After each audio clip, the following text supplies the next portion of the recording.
আচ্ছা, তোমরা একটু প্লিজ রেসপন্স করো। Okay, thank you. আমি একটা রেসপন্স পেলাম যে দেখা যাচ্ছে। Thank you very much. তাহলে আমরা শুরু করে দেই। আসসালামু আলাইকুম and very good morning to you all. আশা করি তোমরা সবাই শারীরিকভাবে এবং মানসিকভাবে সুস্থ আছো। তো আমরা এই নেক্সট 1 ঘন্টা বা যতটুকু সময় লাগে আর কি আলোচনা করব। তো তার আগে আমি যে বিষয়টা নিয়ে একটু কথা বলতে চাচ্ছিলাম সেটা হচ্ছে যে গতদিন তোমরা অনেকেই আমাকে জানাচ্ছিল যে জি madam thank you very much. আচ্ছা, ভেরি গুড। তোমরা একটু আমার সাথে থাকো, তাহলে আমি বেশি কমফোর্ট ফিল করবো। আচ্ছা, আমার মনে হয় তোমরা অনেকেই আছো। তোমরা গতদিন good morning madam, good morning. তো আমরা গতদিন যেটা নিয়ে আলোচনা করছিলাম সেটা হচ্ছে যে আমরা কিভাবে প্রসিড করব। আমরা এই যে এখন যে টপিকটা নিয়ে কথা বলছি এটা নিয়েই প্রসিড করব নাকি আমরা সুইচ করব অন্য, মানে আমরা কিন্তু পেপার 1-এ আছি, তাই না? তো আমরা কি পেপার 2-তে চলে যাব কিনা? যেমন বেশ কিছু স্টুডেন্ট আমাকে ওয়ালাইকুম আসসালাম, thank you very much. Thank you, Tasneem, Jilki, for joining with us. Thank you so much. তো যেটা হচ্ছে যে আমরা তাহলে কি, আমি তোমাদের সাথে পরে কথা বলি, আগে আমি আমার ব্যাপারটা বলে নেই, তারপরে তোমরা সবাই মিলে কম্বাইন্ড ডিসিশনে আমাকে জানাবা যে কোনটা আমাদের জন্য ভালো হবে। তো আমাদের এই ক্লাস নেওয়ার উদ্দেশ্যই ছিল যে এই সেশনটাকে ইফেক্টিভ করা, বা তোমরা যারা বিশেষ করে সামনে পরীক্ষা দিবা, ফার্স্ট পরীক্ষা দিবা, এই পরীক্ষাটা যেন তোমরা ভালোভাবে দিতে পারো। এই পরীক্ষার জন্য কিছু ইফেক্টিভ ক্লাস নিয়ে আসলে আমি সেশনটা করতে চেয়েছিলাম।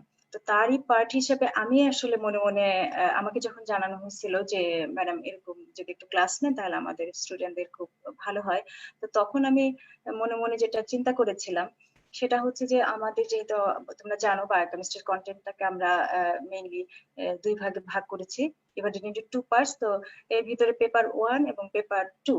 আমি তোমাদেরকে প্রথম দিনই বলেছিলাম যে পেপার 1 এর আন্ডারে আছে biophysics, biomolecular, digestion, absorption, metabolism, আর হচ্ছে clinical biochemistry, clinical and endocrinology. তো আমি বায়োমলিকুলস দিয়ে স্টার্ট করেছিলাম। তার মূল উদ্দেশ্য ছিল এটাই যে আমরা যখন সাধারণত আমরা হচ্ছে বোর্ড 1-এ প্রথম দিন যাই, হ্যাঁ বোর্ড 1-এ যাই। তো বোর্ড 1-এ যাওয়ার পরেই তোমার প্রথমেই যে একটা বক্স তোমার সামনে থাকে, ওই বক্সে হচ্ছে যে কতগুলো কোশ্চেন দেওয়া থাকে। তো প্রথমে কোশ্চেন থাকে বায়োফিজিক্স, বায়োমলিকুল থেকে, তারপরে ডাইজেশন, অ্যাবজর্পশন, তারপরে ক্লিনিক্যাল কেমিস্ট্রি, ক্লিনিক্যাল। এখন তোমার ভাগ্যে মনে করো বায়োমলিকুলস থেকে একটা টপিক উঠলো, as for example carbohydrate, lipid বা প্রোটিন, যেটাই উঠলে তখন ওইটা সম্পর্কে কিছু একটা জানতে চাওয়া হয়। ওইটারই ডাইজেশন, অ্যাবজর্পশন, মেটাবলিজম নিয়ে যে ওইটা রিলেভেন্ট কিছু ডিজিজ দিয়ে কিন্তু তোমার পরীক্ষাটা শেষ হয়ে যায়। এই কারণেই আমি এই জিনিসটাকে এইভাবে সাজাতে চাইছিলাম। তো দেখো আমি জিনিসটাকে কিভাবে সাজাতে চেয়েছি তোমরা একটু দেখো। তারপরে তোমরা সব ফ্রেন্ডরা মিলে বসে ডিসিশন নিবা যে আমি যেভাবে চাচ্ছি এইভাবে আগালে প্রসিড করলে ভালো হয়, নাকি তোমরা যেভাবে চাও সেভাবে আমি আগাবো। তো তোমরা আমাকে জানাও, আমার জন্য কোনো প্রবলেম নাই। তো দেখো আমি এটা ভেবেছিলাম, আচ্ছা আমি বায়োমলিকুলসকে প্রথমে নিয়ে আসছি, বায়োফিজিক্সকে কেন সেপারেট করে দিলাম তার একটা কারণ আছে, আমি একটু পরে এক্সপ্লেন করতেছি। তো দেখো আমার এরকম ইচ্ছা ছিল যে আমি বায়োমলিকুলস থেকে স্টার্ট করে এরপরে আমরা এখন ডাইজেশন, অ্যাবজর্পশন, মেটাবলিজমে আছি, তাই না? তো এখানে একটা জিনিস খেয়াল করে দেখো যে এই যে আমার ইচ্ছা ছিল যে প্রোটিন, কার্ব, লিপিড, এই তিনটা বায়োমলিকুলস সম্পর্কে আমি তোমাদেরকে একটা আগে ওভারঅল একটা আইডিয়া দিব। হ্যাঁ, ওভারঅল আইডিয়া দেওয়ার পরে মানে এটা প্রাইমারি মেটাবলিজম, তারপরে হচ্ছে যে সেটা হচ্ছে যে তোমার ওই বায়োমলিকুলস, মানে বায়োফিজিক্স, বায়োমলিকুলার যে বায়োমলিকুল গুলো আছে সেগুলো দেওয়ার পরে কিন্তু আমরা এর ডাইজেশন, অ্যাবজর্পশন মানে প্রাইমারি মেটাবলিজমে চলে আসবো। ডাইজেশন, অ্যাবজর্পশন করে অলরেডি আমরা কার্বোহাইড্রেট ডাইজেশন, অ্যাবজর্পশন মানে প্রাইমারি মেটাবলিজম করে গ্লুকোজ বানায়ে সেটা নিয়ে আমরা এখন সেকেন্ডারি মেটাবলিজম মানে ইন্টারমিডিয়েট মেটাবলিজম পর্যায়ে চলে গেছি। তো আজকে আমরা যেটা দেখবো যে এই গ্লুকোজ থেকে কিভাবে অ্যাসিটাইল কোয়ে বানানো যায়। তো আমি একইভাবে চেয়েছিলাম যে তোমাদের লিপিড সম্পর্কেও আমি এরকম আইডিয়া দিব, লিপিডের কেমিস্ট্রি সম্পর্কে পড়াবো, মানে যেটা তোমার কার্ড 1-এ আছে বায়োফিজিক্স, বায়োমলিকুলার চ্যাপ্টারে। সেটা থেকে লিপিড সম্পর্কে ডিটেলস পড়ায়, তারপরে লিপিডের ডাইজেশন অ্যাবজর্পশন করায়, ওকে ফ্যাটি অ্যাসিড গ্লিসারল বানায়, ওকে অ্যাবজর্পশন করায়, ওর ইন্টারমিডিয়েট মেটাবলিজম করায়, ওকে অ্যাসিটাইল করে পর্যন্ত নিয়ে আসলাম। একইভাবে প্রোটিনকে নিয়েও একই চিন্তা ছিল যে প্রোটিন সম্পর্কে পড়ায়, ওর থেকে অ্যামাইনো অ্যাসিড বানায়, তারপরে ওকে থেকে কিভাবে আমি অ্যাসিটাইল করে বানাতে পারি। এরপর আমরা জানি যে অ্যাসিটাইল কোয়েটা হচ্ছে একটা common metabolite for running TCS cycle, এবং টিসিএস সাইকেলটাকে বলা হয় যে কমন মেটাবলিক পাথওয়ে। তাহলে এই টিসিএস সাইকেলকে রান করাতে গেলে আসলে এই 3টা বায়োমলিকুলকে দিয়ে আমরা এই টিসিএস সাইকেলকে রান করাতে পারবো। তো আমার উদ্দেশ্য ছিল যে এই 3টা বায়োমলিকুল সম্পর্কে পড়ায়, এর ডাইজেশন অ্যাবজর্পশন মানে প্রাইমারি মেটাবলিজম পড়ায়, তারপরে ইন্টারমিডিয়েট মেটাবলিজম পড়ায়, ওকে টিসিএস সাইকেলে নিয়ে এসে ঢুকায়, তারপরে রেসপিরেটরি চেনে চলে যায়, আমি পুরো মেটাবলিজম শেষ করে দিব। তার সাথে রিলেভেন্ট যে ডিজিজ গুলো আসবে তখন, যেগুলো তোমাদের পরীক্ষাতে ধরা হয়, সেগুলো নিয়ে আমি আলোচনা করবো। এটা ছিল আমার প্ল্যান। এখন আর দেখো আমি কেন বায়োফিজিক্সটাকে আলাদা করে রেখেছিলাম এইবার বলছি। সেটা হচ্ছে যে পেপার 2 তে তোমরা দেখো যে body fluid, renal chemistry, electrolyte, acid base balance আছে। এখন তোমার বায়োফিজিক্স যে চ্যাপ্টার তোমাদের আছে ওখানে সলিউশন, তারপর হচ্ছে কলয়েড ক্রিস্টালয়েড, এগুলো ছাড়া মেজর পার্টটাই কিন্তু দখল করে আছে কি, মেজর পার্টটাই দখল করে আছে তোমার অ্যাসিড বেস, তারপরে হচ্ছে যে তোমার হচ্ছে বাফার, এগুলো। তো that topic is very much relevant to acid base balance, কারণ অ্যাসিড বেস ব্যালেন্স পড়াতে গেলে ওই জিনিসগুলো আবার রিপিট করতে হয়। তো আমার ইচ্ছা ছিল যে আমি ওই জিনিসগুলো দিয়ে স্টার্ট করে এরপরে তোমাদেরকে এই acid base balance, renal chemistry, electrolyte, এই জিনিসগুলো পড়াবো। আমার এটা প্ল্যান ছিল, এবং আস্তে আস্তে আমি ফুড নিউট্রিশন এগুলো পড়াতে চেয়েছিলাম, এবং এরপরে মলিকুলার বায়োলজি, মানে আসলে আমি স্টেপ বাই স্টেপ এইভাবে আগাতে চেয়েছিলাম যে আগে পেপার 1 শেষ করবো, তারপর পেপার 2 তে যাবো। এটা ছিল আমার প্ল্যান। এখন তোমাদের কেউ কেউ আমাকে জানিয়েছো যে তোমাদের জন্য এই ফুড নিউট্রিশন, ভিটামিনস, মিনারেলস এটা পড়ালে ভালো হয়। কেউ কেউ বলেছো যে মলিকুলার বায়োলজি পড়ালে ভালো হয়। এখন আসলে আমার জন্য ডিসিশন নেওয়া টাফ হয়ে যাচ্ছে। তোমরা সবাই মিলে যদি কম্বাইন্ড ডিসিশন নিয়ে আমাকে জানা, তাহলে আমার জন্য কোনো অসুবিধা নেই। তোমরা যেটা বলবে আমি সেটা দিই, সেটা দিয়ে আগাতে থাকবো। তো এইটা আমি আমার প্ল্যানটা জানাই দিলাম। এখন তোমরা সব ফ্রেন্ডরা মিলে ডিসিশন নাও কি করবা। তো আমরা আজকের কি ক্লাস সেটা নিয়ে আলোচনা করতে চলে যাই। চলো আমরা আসলে মেইনলি আমরা কার্বোহাইড্রেট মেটাবলিজমে কিন্তু আছি, তোমরা ভুলে গেলে চলবে না। আমরা কার্বোহাইড্রেট মেটাবলিজমে আছি, এবং সেটার মেইন হচ্ছে গ্লাইকোলাইসিস। তো আজকে আমরা এই গ্লাইকোলাইসিস নিয়ে কথা বলবো। One of the most important catabolic pathway or oxidative pathway for carbohydrate metabolism is glycolysis. So today we'll talk about glycolysis. So today's focus of discussion will be on glycolysis. তো আমি একটু just preview করে আসি, কারণ আমি যদি preview না করে আসি তাহলে তোমরা জিনিসগুলো বুঝতে পারবে না। তাছাড়া এমনও তো হতে পারে যে তোমরা হচ্ছে যে অনেকেই নতুন জয়েন করেছো, তাই না? তো নতুন জয়েন যারা করেছো তাদের জন্য আমি একটু ধারাবাহিকভাবে প্রিভিয়াস জিনিস না বলে আসলে তোমরা বুঝতে পারবে না। তো আমরা দেখো প্রথম কথা হচ্ছে যে আমরা কার্বোহাইড্রেট সম্পর্কে ওভারঅল একটা আইডিয়া নিয়েছি, যেটা আমাদের একদম বায়োফিজিক্স বায়োমলিকুল চ্যাপ্টারে আছে। সেখানে আমি কার্বোহাইড্রেট সম্পর্কে একদম ফার্স্ট ক্লাসে তোমাদেরকে পড়িয়েছি। এরপরে দেখো আমরা কিন্তু প্রাইমারি মেটাবলিজম মানে ডাইজেশন অ্যাবজর্পশন, এবং আমি তোমাদেরকে একটা কথা বারবার বলেছি যে ডাইজেশন সেসব কার্বোহাইড্রেটই হবে যেসব কার্বোহাইড্রেট আমরা খাই। সেই জন্য আমাদের ডায়েটারি কার্বোহাইড্রেট কি সেটা আমাদের জানতে হবে। তো আমরা সেটা জেনেছি যে কি কি ডায়েটারি কার্বোহাইড্রেট আমরা ইনটেক করছি, তাহলে সেইগুলো ডাইজেশন কিভাবে হয়, হয়ে অ্যাবজর্পশন হয়ে আলটিমেটলি ব্লাডে কি কি আসে। তোমরা এটাও জানো গ্লুকোজ, ফ্রুক্টোজ, গ্যালাক্টোজ, এই 3টাই আমরা আসলে পাই আমাদের ব্লাডে। তারপরে কথা হচ্ছে যে এবং সেটা কিভাবে অ্যাবজর্পশন হয়। আমরা জানি যে অ্যাবজর্পশন মানে ইন্টেস্টিনাল এপিথেলিয়াল লেয়ারটাকে ক্রস করে ব্লাডে চলে আসা। তাহলে লুমেন থেকে, তাহলে ইন্টেস্টাইনের যে লুমেন আছে সেখান থেকে ইন্টেস্টাইনাল এপিথেলিয়াল সেলের ভিতরে কিভাবে আসে, আবার ইন্টেস্টাইনাল এপিথেলিয়াল সেল থেকে ফাইনালি ব্লাডে কিভাবে যায়। তো এখানে আমরা জানি যে এই সেল মেমব্রেনে দুই পাশে দুই রকম মেকানিজম ফলো করে। তো এটাও তোমাদেরকে অলরেডি পড়ানো হয়ে গেছে। তো আমরা কিন্তু এটা জেনে গেছি অলরেডি যে আমার ব্লাডে আলটিমেটলি গ্লুকোজ, ফ্রুক্টোজ, এই যে লাস্টের এই ছবিটা দেখলে বুঝবা, গ্লুকোজ, ফ্রুক্টোজ এবং গ্যালাক্টোজ ব্লাডে আসলো। এখন ব্লাডে আসলো কোন ব্লাডে? এইটা কিন্তু পোর্টাল ব্লাডে আসলো। হ্যাঁ, তো এখন একটা এমসিকিউ আমরা সলভ করি। দেখো তো এখানে which of the following monosaccharide is absorb by facilitated diffusion. এই যে একটু আগে আমরা যে ছবি দেখলাম, দেখে এখান থেকেই কিন্তু তোমরা আনসারটা দিয়ে দিতে পারবা যে এর ভিতর থেকে কোন মনোস্যাকারাইডটা কমপ্লিটলি ফ্যাসিলিটেটেড ডিফিউশনের মাধ্যমে অ্যাবজর্পশন হয়। তোমরা বলো তো, দু একজন আনসার দাও তো, একটু দেখি দু একজন আনসার দাও। তোমরা টেক্সট করে একটু আনসার দাও যে এই যে আমরা একটু আগে কিন্তু ছবিটা দেখালাম, যদি ছবিটা একটু ভালো করে বুঝে থাকো তাহলে তোমরা অবশ্যই আনসার দিতে পারবা।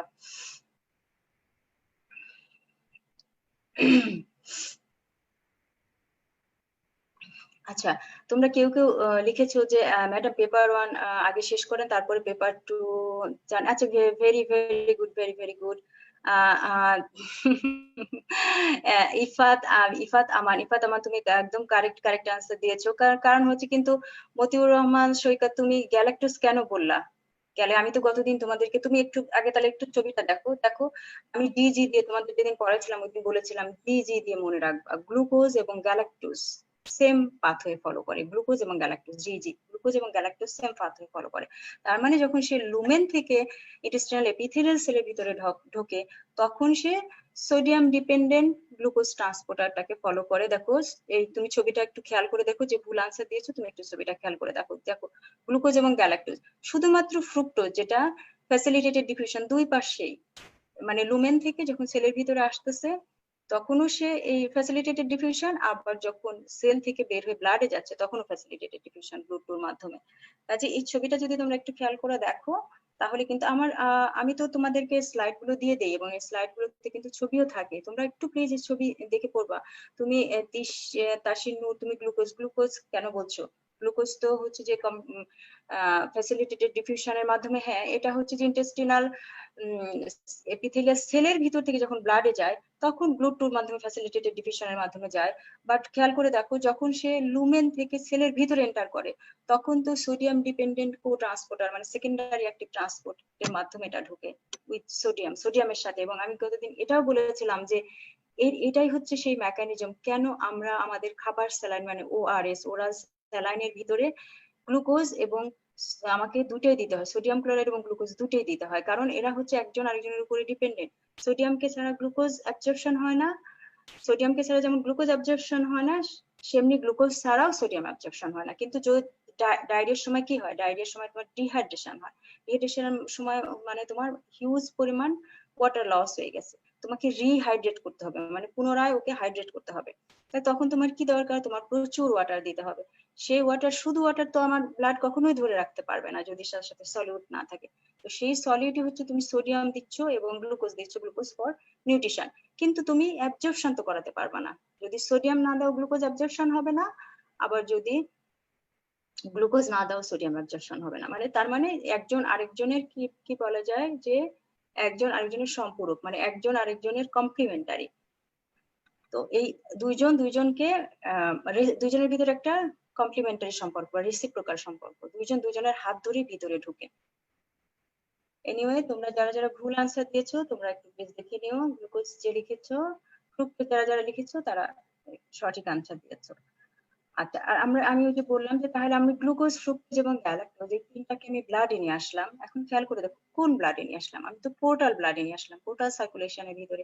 আমার ইন্টেস্টাইন থেকে যে অ্যাবজর্পশন, তোমরা একটু অ্যানাটমিতে চলে যাও, তোমরা অ্যানাটমির অ্যাবডোমেনে পড়েছো, এই যে আমার যে স্মল ইন্টেস্টাইন থেকে যে অ্যাবজর্পশনটা হয় তাহলে কি হয়? এখান থেকে এই সুপিরিয়র মেজেন্টেরিক যে ভেইন, এটার মাধ্যমে আমার লিভারে চলে গেল। এখন এই লিভারে যাওয়ার পরে দেখো অল ফ্রুক্টোজ এন্ড গ্যালাক্টোজ, আমরা তো কার্বোহাইড্রেট ডাইজেশনের এন্ড প্রোডাক্ট হিসেবে পাচ্ছি হচ্ছে গ্লুকোজ, ফ্রুক্টোজ, গ্যালাক্টোজ।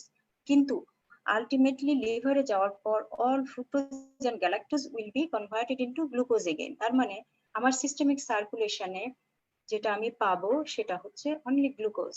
এই জন্যই ব্লাড গ্লুকোজ মানে গ্লুকোজের একটা নাম হচ্ছে সুগার। আমরা আসলে ব্লাড সুগার বলতে যেটা বুঝি সেটা এক্সক্লুসিভলি গ্লুকোজ। এরপরে আমরা গিয়েছিলাম যে তোমার সিস্টেমিক সার্কুলেশনে পাঠিয়ে দিলা তুমি এই গ্লুকোজকে, তুমি সিস্টেমিক সার্কুলেশনে পাঠিয়ে দিলা। এখন আমার এই গ্লুকোজ এই যে খেয়ে দিয়ে ডাইজেশন করে অ্যাবজর্পশন করে ব্লাডে নিয়ে আসলাম, নিয়ে এসে আমার উদ্দেশ্য কি? উদ্দেশ্য তো এই ব্লাডের মাধ্যমে আমার সমস্ত শরীরের সমস্ত জায়গায় ছড়ায় দেয়া, সব ছেলে ছড়ায় দেওয়া। এখন সব ছেলে আমি ছড়াই দিতে চাচ্ছি, কিন্তু সমস্যা একটাই, সেটা হলো যে গ্লুকোজ, আমি বলেছিলাম গ্লুকোজ ওয়াটার সেলেবল, এখন চাইলেও সব সেলের ভিতরে এন্টার করতে পারবে না। তাহলে ওর সেলুলার এন্ট্রির জন্য আমার কি লাগবে? সেলুলার এন্ট্রির জন্য তোমরা যদি কেউ কেউ কোনো কোশ্চেন না বুঝো তাহলে প্লিজ এখানে তোমরা কোশ্চেন গুলো দিয়ে রেখো, আমি আবার আমার অবসর টাইমে বসে বসে কোশ্চেন গুলো দেখে আমি তোমাদেরকে আনসার দিয়ে দিতে পারবো। আর আমাদের তো গ্রুপ আছে, গ্রুপেও দিতে পারো। তোমাদের ইচ্ছা, বা এই মুহূর্তে অনেক সময় হয় না যে এই ক্লাসের মোমেন্টে তোমার একটা কোশ্চেন মনে পড়তেছে, পরে হয়তো এই কোশ্চেনটা মনে থাকে না, তাহলে এই মুহূর্তে যদি কোনো কোশ্চেন তোমার মনে পড়ে তুমি সাথে সাথে এখানে ইনবক্স করে রেখে দাও, আমি আমার সুযোগ মতো পরে আনসার দিয়ে দিব। আচ্ছা, তাহলে তোমরা এটাও আমি গতদিন তোমাদের সাথে আলাপ করে ফেলেছিলাম যে শুধুমাত্র মাসল মানে কি, all kind of muscle, skeletal muscle, heart muscle, সব ধরনের মাসলের ভিতরেই, মাসল সেলের ভিতরে যদি তুমি গ্লুকোজ ঢুকাতে চাও তাহলে তোমার ইনসুলিন লাগবে, আর একটা হচ্ছে এডিপোজ টিস্যুতে। আর বাকি অন্যান্য যত তোমার আমার বডিতে যত অর্গান আছে তার ভিতরে তার যত সেল আছে কোনোটাতেই গ্লুকোজ এন্ট্রির জন্য কোনো ইনসুলিন সেন্সিটিভ মানে ইনসুলিন ডিপেন্ডেন্ট কোনো ট্রান্সপোর্টার লাগবে না। কিন্তু আমাদের বডিতে আমরা জানি যে অনেক গ্লুকোজ ট্রান্সপোর্টার আছে, 1 থেকে 1 to 14 14টা মতো গ্লুকোজ ট্রান্সপোর্টার আছে। তার ভিতরে সবচেয়ে ইম্পর্টেন্ট কতগুলো ট্রান্সপোর্টার নিয়ে আসলে আমরা কথা বলি বা কাজ করি, কিন্তু তুমি সবসময় এই GLUT4টা ভুলে যেও না। GLUT4 মনে রাখবা যে GLUT4 কোথায় কোথায় আছে।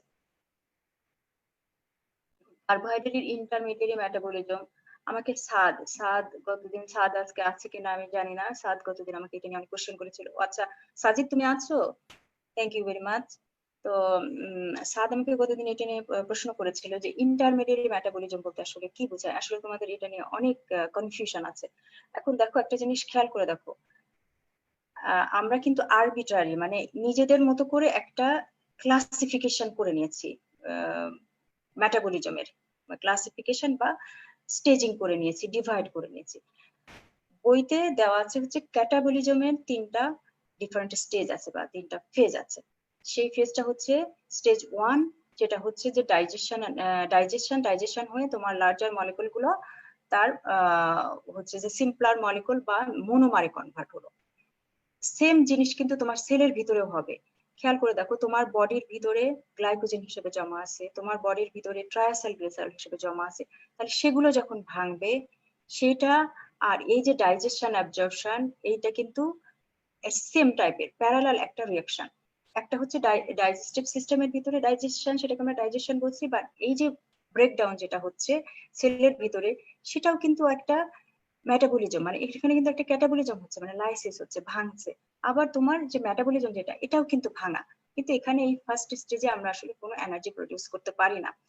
আর আমরা ইন্টারমিডিয়েট মেটাবলিজমে কেন আমার অ্যানাবলিক এবং ক্যাটাবলিক দুইটা পাথওয়েই অপারেটিভ থাকবে, কেন দুইটা পাথওয়েই আমরা চালাইতে পারবো, সেটার আনসার হচ্ছে এই যে তুমি স্টেজ 1 এর কথা চিন্তা করো, স্টেজ 1 এর সবগুলো কি থাকে, সবগুলো পলিমার ফর্মে থাকে বা এগুলো ম্যাক্রোমলিকুলার ফর্মে থাকে। কিন্তু আমার কোনো জিনিস অ্যানাবলিজম করতে গেলে কি লাগবে, আমার হচ্ছে মনোমার লাগবে। সেই সময় তো আমি মনোমারটা আমার হাতে নাই, তাহলে আমি ফার্স্ট স্টেজে ওটাকে মনোমারে কনভার্ট করব।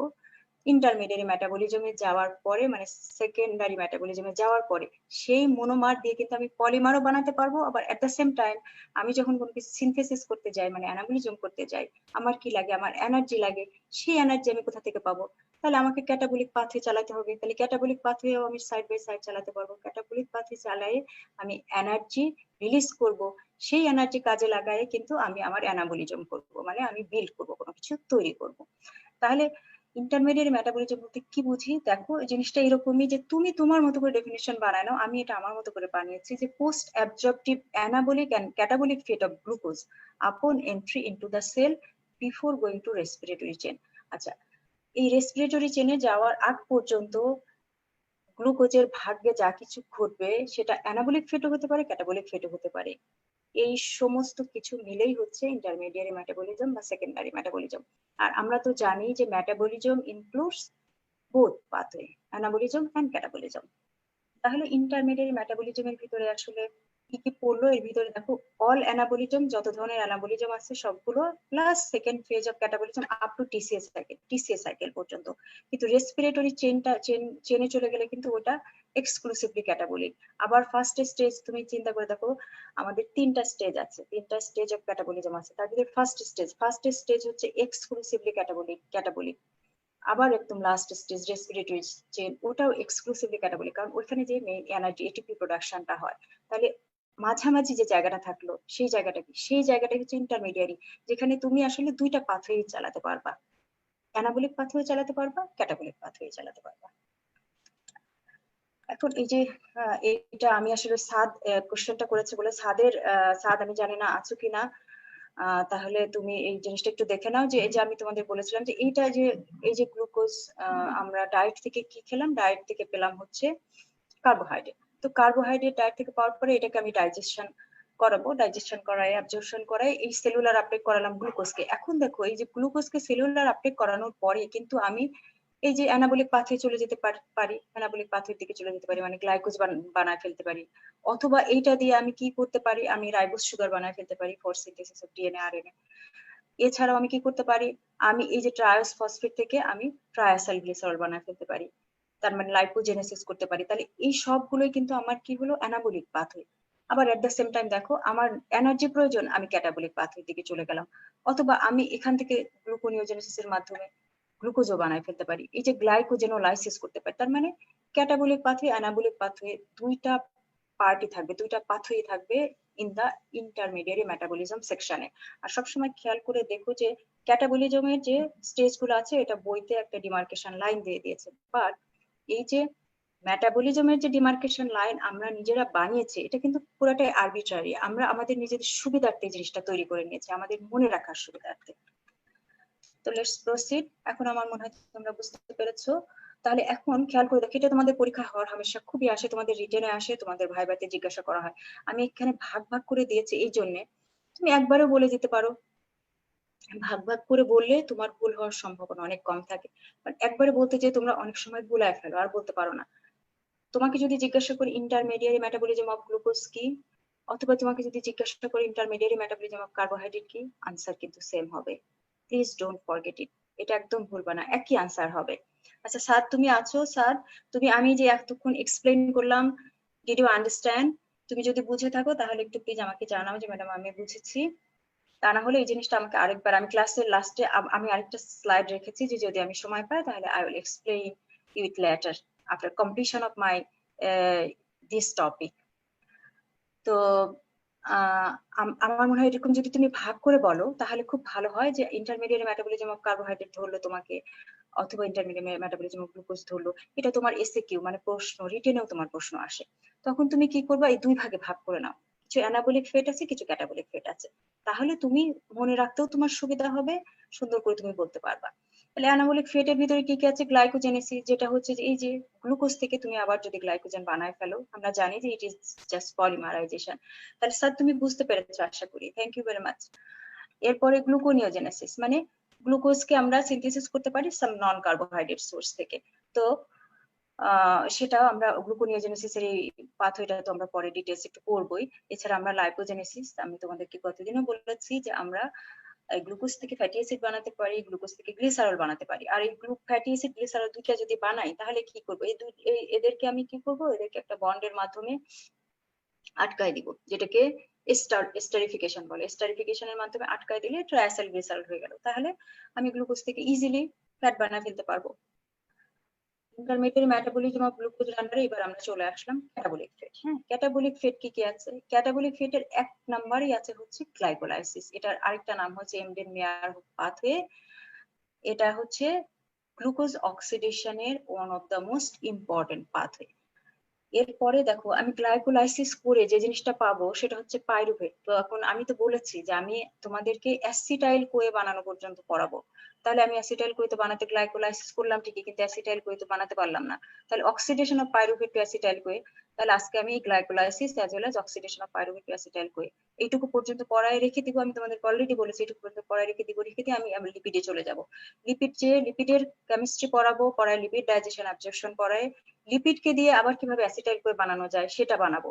প্রোটিনকেও ঠিক একইভাবে পড়ায়, ওকে দিয়ে আবার অ্যাসিটাইল কোয়ে বানাবো, বানায় নিয়ে এসে এই এই তিনজনকে থেকে একটা কমন মেটাবলাইট অ্যাসিটাইল কোয়ে বানালাম। বানানোর পর তখন আমি এটাকে দিয়ে কিভাবে টিসিএ সাইকেল রান করানো যায় তোমাদের সেই টিসিএ সাইকেলটা পড়াবো। পড়ানোর পরে আমি রেসপিরেটরি চেনে যে আমরা ফাইনাল অক্সিডেশন কিভাবে করি, করে ওখান থেকে আমরা কিভাবে এটিপি জেনারেট করি, এই জিনিসটা সম্পর্কে আলোচনা করবো। তো চলো let's proceed, let's go to the glycolysis. কারণ গ্লাইকোলাইসিস থেকে কি বলা হয় জানো, glycolysis is at the centre of carbohydrate metabolism. এটা হচ্ছে একদম সেন্টারে বসে আছে, কার্বোহাইড্রেট মেটাবলিজমের সেন্টারে বসে আছে গ্লাইকোলাইসিস। কারণ দেখো ভার্চুয়ালি সব সুগারই আলটিমেটলি এই ওদেরকে, যে আমি ডায়েট থেকে গ্লুকোজ ফ্রুক্টোজ গ্যালাক্টোজ পেলাম, তোমাদেরকে আমি এটাও দেখাবো যে কিভাবে ফ্রুক্টোজ থেকে আবার ফ্রুক্টোজ থেকে গ্লুকোজে চলে আসতে পারে, গ্যালাক্টোজ থেকে অবশ্যই কিভাবে গ্লুকোজে চলে আসতে পারে। তো আমি ডায়েট থেকে যাই খাই সেটা হোক, অথবা আমার বডি গ্লাইকোজেন ভেঙে গ্লাইকোজেনোলাইসিসের মাধ্যমে গ্লুকোজ তৈরি করুক, যেভাবে হোক না কেন আলটিমেটলি আমাকে এই গ্লাইকোলাইটিক পাথওয়ের মধ্যে দিয়েই যেতে হয়। এই জন্যই এটাকে বলা হয় যে glycolysis is at the centre of the, বলা হয় যে গ্লাইকোলাইসিস ইজ দ্য হাব। তোমরা এই কথাটা দেখো, লিপিং কটে লেখা আছে glycolysis is at the hub of carbohydrate metabolism, মানে একদম centre point of carbohydrate metabolism. তাহলে আমরা চলো আগাতে থাকি, তাহলে চলে যাই আমরা গ্লাইকোলাইসিসে। গ্লাইকোলাইসিস জিনিসটা কি খেয়াল করে দেখো, নাম শুনলে কিন্তু বোঝা যায়। সেটা হচ্ছে যে গ্লাইকোল মানে হচ্ছে গ্লুকোজ, তাই তো? নাম শুনে কিন্তু বোঝা যায়। আসলে ওই যে বৃক্ষ তোমার নাম কি ফলে পরিচয়, আর এখানে হচ্ছে এই মলিকুল তোমার নাম কি এই ডেফিনেশনের ভিতরেই পরিচয়। তুমি এটা ডিফাইন করো, দেখবা তোমার ওর পরিচয় বের হয়ে আসবে। ভাঙলে ওর পরিচয় বের হয়ে আসবে, নাম দিয়ে তুমি ওর পরিচয় বের। তাহলে গ্লাইকো মানে হচ্ছে গ্লুকোজ, আর লাইসিস মানে ভাঙা, ব্রেকডাউন। গ্লাইকোলাইসিস মানে আমরা গ্লুকোজকে ব্রেকডাউন করবো, খুব সহজ কথা। এখন তোমরা সবাই জানো গ্লুকোজ হচ্ছে একটা 6 কার্বন কন্টেইনিং কম্পাউন্ড, তাই না? গ্লুকোজ একটা 6 কার্বন কন্টেইনিং কম্পাউন্ড। এখন এই 6 কার্বন কন্টেইনিং কম্পাউন্ডকে যদি আমরা ভাঙি তাহলে আমরা কি পাবো?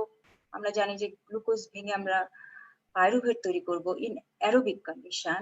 ইন অ্যানারোবিক কন্ডিশন আমরা ল্যাকটেট তৈরি করব, কিন্তু সেটা ওই 2 মলিকুল অফ ল্যাকটেটই হবে। তাহলে দেখো আমার এই যে ভেঙে ফেললাম, মাঝখান দিয়ে স্প্লিট করে ফেললাম, মানে ভেঙে ফেললাম, ভেঙে 6 মলিকুলকে 2 ভাগ করলে তাহলে কি হয়ে গেল? 3 মলিকুল। তারে 3 কার্বন কন্টেইনিং 2টা পাইরুভেট আমরা পাবো। খুব সহজ কথা, এটা মাথায় নিয়ে আমরা চলো এখন যাত্রা শুরু করি, তাহলে তোমাদের এই গ্লাইকোলাইসিস বোঝাটা অনেক ইজি হবে। আচ্ছা, এখন একটা জিনিস সেটা তোমাদের পরীক্ষাতে খুব আসে, সেটা হলো যে এই কম্পার্টমেন্ট, যে এই যে বিভিন্ন আমাদের মেটাবলিক পাথওয়ে গুলো আছে কোনটা কোন কম্পার্টমেন্টে হয়, এটা নিয়ে তোমাদেরকে অনেক সময় প্রশ্ন করা হয়। আচ্ছা বলো তো এটা কোন কম্পার্টমেন্টে হয়, এই গ্লাইকোলাইসিস কোন কম্পার্টমেন্টে হয়, টিসিএ সাইকেল কোন কম্পার্টমেন্টে হয়, বেটা অক্সিডেশন কোন কম্পার্টমেন্টে হয়? তোমরা হঠাৎ করে মানে খেয়ে হারায় ফেলো, বলতে পারো না। তো আমি তোমাদের কাছে একটা ট্রিক শিখা দিতে চাই, সেটা হলো যে দেখো আমরা তো এর আগে পড়েছিলাম স্টেজেস অফ, খেয়াল করে দেখো স্টেজেস অফ ক্যাটাবলিজম। আর এখন আমি যে কথাটা বলতেছি সেটা হচ্ছে যে তোমাদের 2-1 বন্ধু দেখো ইয়েতে টেক্সট করতেছে, ওই যে আমাদের টেলিগ্রামে টেক্সট করতেছে যে ম্যাডামের ক্লাস কি আজ আছে, ওদেরকে একটু প্লিজ জানাও যে ম্যাডামের ক্লাস স্টার্ট হয়ে গেছে and they can join now. তো আচ্ছা, তো আমরা এর আগে পড়েছিলাম হচ্ছে স্টেজেস অফ ক্যাটাবলিজম। এখন যেটা হচ্ছে সেটা হচ্ছে স্টেজেস অফ অক্সিডেশন। মানে আমরা কিন্তু ক্যাটাবলিজমের ফার্স্ট স্টেজ ক্রস করে ফেলছি, করে আমরা এখন সেকেন্ড স্টেজে আছি।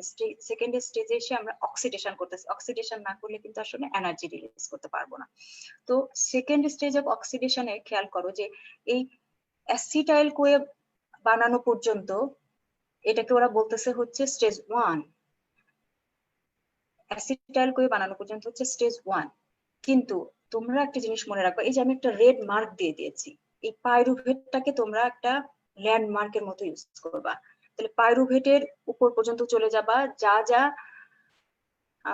যা হচ্ছে প্রসেস, মানে আইদার ক্যাটাবলিক পাথওয়ে হতে পারে অথবা অ্যানাবলিক পাথওয়ে হতে পারে, যে সমস্ত পাথওয়ে গুলো এই পাইরুভেট থেকে শুরু করে উপর পর্যন্ত হবে, এই সবগুলোই সাইটোপ্লাজমের ভিতরে হবে।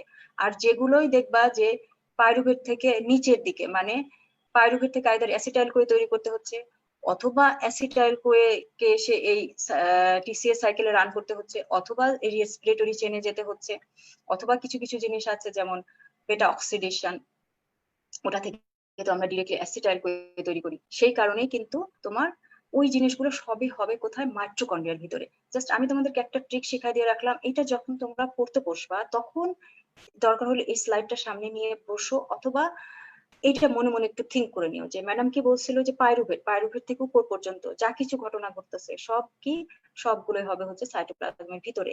আর পাইরুভেট থেকে নিচের দিকে আসতে নামতে গেলে যা যা ঘটনা ঘটবে সেই সব কিছুই হবে মাইটোকন্ড্রিয়াতে। এবার চলো দেখা যাক কি আসলে ঘটনাগুলো ঘটে।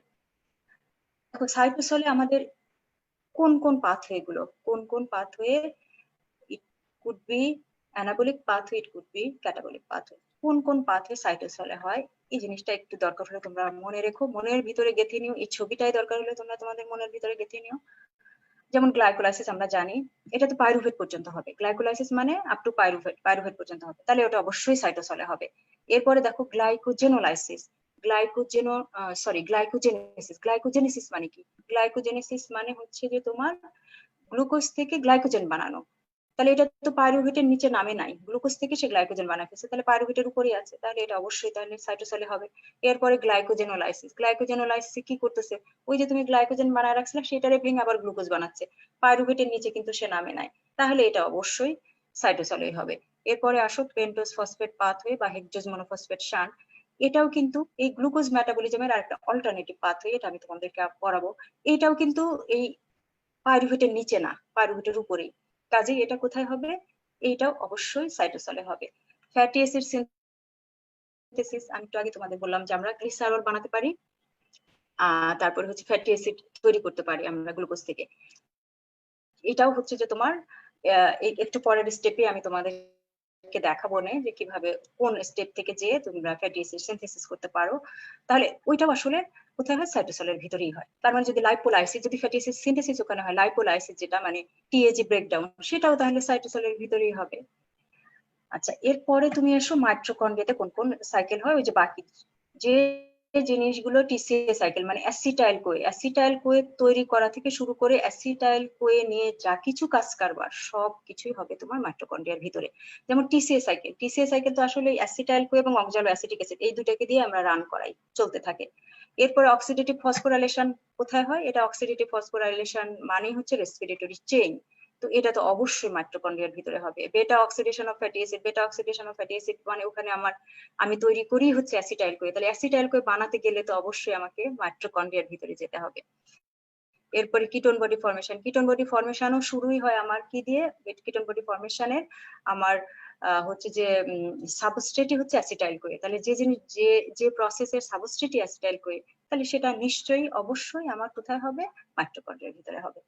তো এইটাই হচ্ছে আমি মোটামুটি এক্সপ্লেন করলাম, পরে তোমরা একটু ভালো করে যখন পড়তে বসবা তখন ভালো করে দেখে নিও। আর কয়েকটা দুইটা হচ্ছে যে তোমার পাথওয়ে আছে, যেমন গ্লুকোনিওজেনেসিস এবং ইউরিয়া সিনথেসিস, এটা তোমাদেরকে যখন পড়াবো তখন তোমরা দেখো যে এটা আসলে দুইটা জায়গায় হয়। গ্লুকোনিওজেনেসিস এর ফার্স্ট দুইটা স্টেপ হয় হচ্ছে উইদিন দা মাইটোকন্ড্রিয়া, আর লাস্টের বাকি স্টেপ গুলো যে হবে হচ্ছে তোমার সাইটোসলে। এই ইউরিয়া সিনথেসিস এর ক্ষেত্রেও এরকম আছে যে কয়েকটা স্টেপ হয় হচ্ছে তোমার মাইটোকন্ড্রিয়াতে, আর কয়েকটা স্টেপ হয় যে তোমার সাইটোসলে। আচ্ছা, এখন আমি তোমাদেরকে এই এমসিকিউ দিয়ে দিয়েছি যে মেটাবলিক পাথওয়ে অকার উইদিন দা সাইটোপ্লাজম, এটা ভাইস ভার্সা হতে পারে, তোমার কোশ্চেনে থাকতে পারে মেটাবলিক পাথওয়ে অকার উইদিন দা মাইটোকন্ড্রিয়া, আমি এখানে সাইটোপ্লাজম দিয়েছি মাইটোকন্ড্রিয়া, কিন্তু তুমি যদি বেসিক জিনিসটা জানো যে কোন কোন পাথওয়ে কোথায় হয়, তাহলে কোশ্চেন যেভাবেই আসুক তুমি কারেক্ট আনসারটাই দিতে পারবা। তাহলে তোমরা এবার কারেক্ট আনসার গুলো দিতে থাকো। তো বলো তো মেটাবলিক পাথওয়ে অকার উইদিন দা সাইটোপ্লাজম কোনটা কোনটা হবে? গ্লাইকোজেনেসিস, এটা তো পাইরুভেটের নিচে নামে নাই। গ্লুকোনিওজেনেসিস এর কথা আমি বলেছি, এটা হচ্ছে এক্সেপশনাল। আর গ্লাইকোলাইসিস, এটা তো পাইরুভেট পর্যন্ত। গ্লাইকোজেনোলাইসিস, এটা পাইরুভেটের নিচে নামে নাই। কিটোজেনেসিস আমি অলরেডি বলে ফেলেছি যে ketone A B C D, A B C D, না না ভুল আনসার দিয়েছো তো তুমি। আচ্ছা, সঠিক আনসারটা দিয়ে দিচ্ছি, দেখো এবিসিডি কে আন্দাজে দিয়ে গেছো? এসিডি, ভেরি গুড, আমাদের Sajid, very good boy, thank you Sajid, একদম কারেক্ট আনসার দিয়েছো। তার মানে বুঝলাম সাজিদ শুধু খাই না, সাজিদ পড়ালেখাও করে। সাজিদ শুধু খেতেই ভালোবাসে না, মানে ব্যাপারটা অন্যরকম, সাজিদ শুধু খেতেই ভালোবাসে না, সাজিদ পড়তেও ভালোবাসে। আচ্ছা, এখন আসো আমরা গ্লাইকোলাইসিসের, মনে করো এতক্ষণ তো কনসেপচুয়াল কথাবার্তা বললাম, এখন মনে করো গ্লাইকোলাইসিস তোমার পরীক্ষাতে আসছে, তোমাকে অথবা গ্লাইকোলাইসিস তোমাকে ভাইবার টেবিলে বসে ডিফাইন করতে বলতেছে, তখন তুমি কিভাবে ডিফাইন করবা বা কিভাবে লিখবা সেটা দেখো। Oxidation of glucose to pyruvate in aerobic state and lactate in anaerobic state. তোমরা যেহেতু মোজাম্মেল স্যারের বইটাই বেশি ফলো করো, সেই কারণে আমি মোজাম্মেল স্যারের বইয়ের মানে ওই ধাঁচে জিনিসটা সাজানোর চেষ্টা করেছি। তো আরেকটা জিনিস তোমরা কখনোই ভুল করেও বলো না যে oxidation of glucose or glycogen, glycogen কিন্তু সরাসরি কোনোদিনই এই গ্লাইকোলাইটিক পাথওয়েতে ঢুকতে পারবে না। গ্লাইকোজেন তখনই ঢুকবে যখন glycogen will be converted to glucose, মানে গ্লাইকোজেনোলাইসিসের মাধ্যমে যখন সে গ্লুকোজে কনভার্ট হবে তখনই শুধুমাত্র গ্লাইকোলাইটিক পাথওয়েতে ঢুকতে পারবে।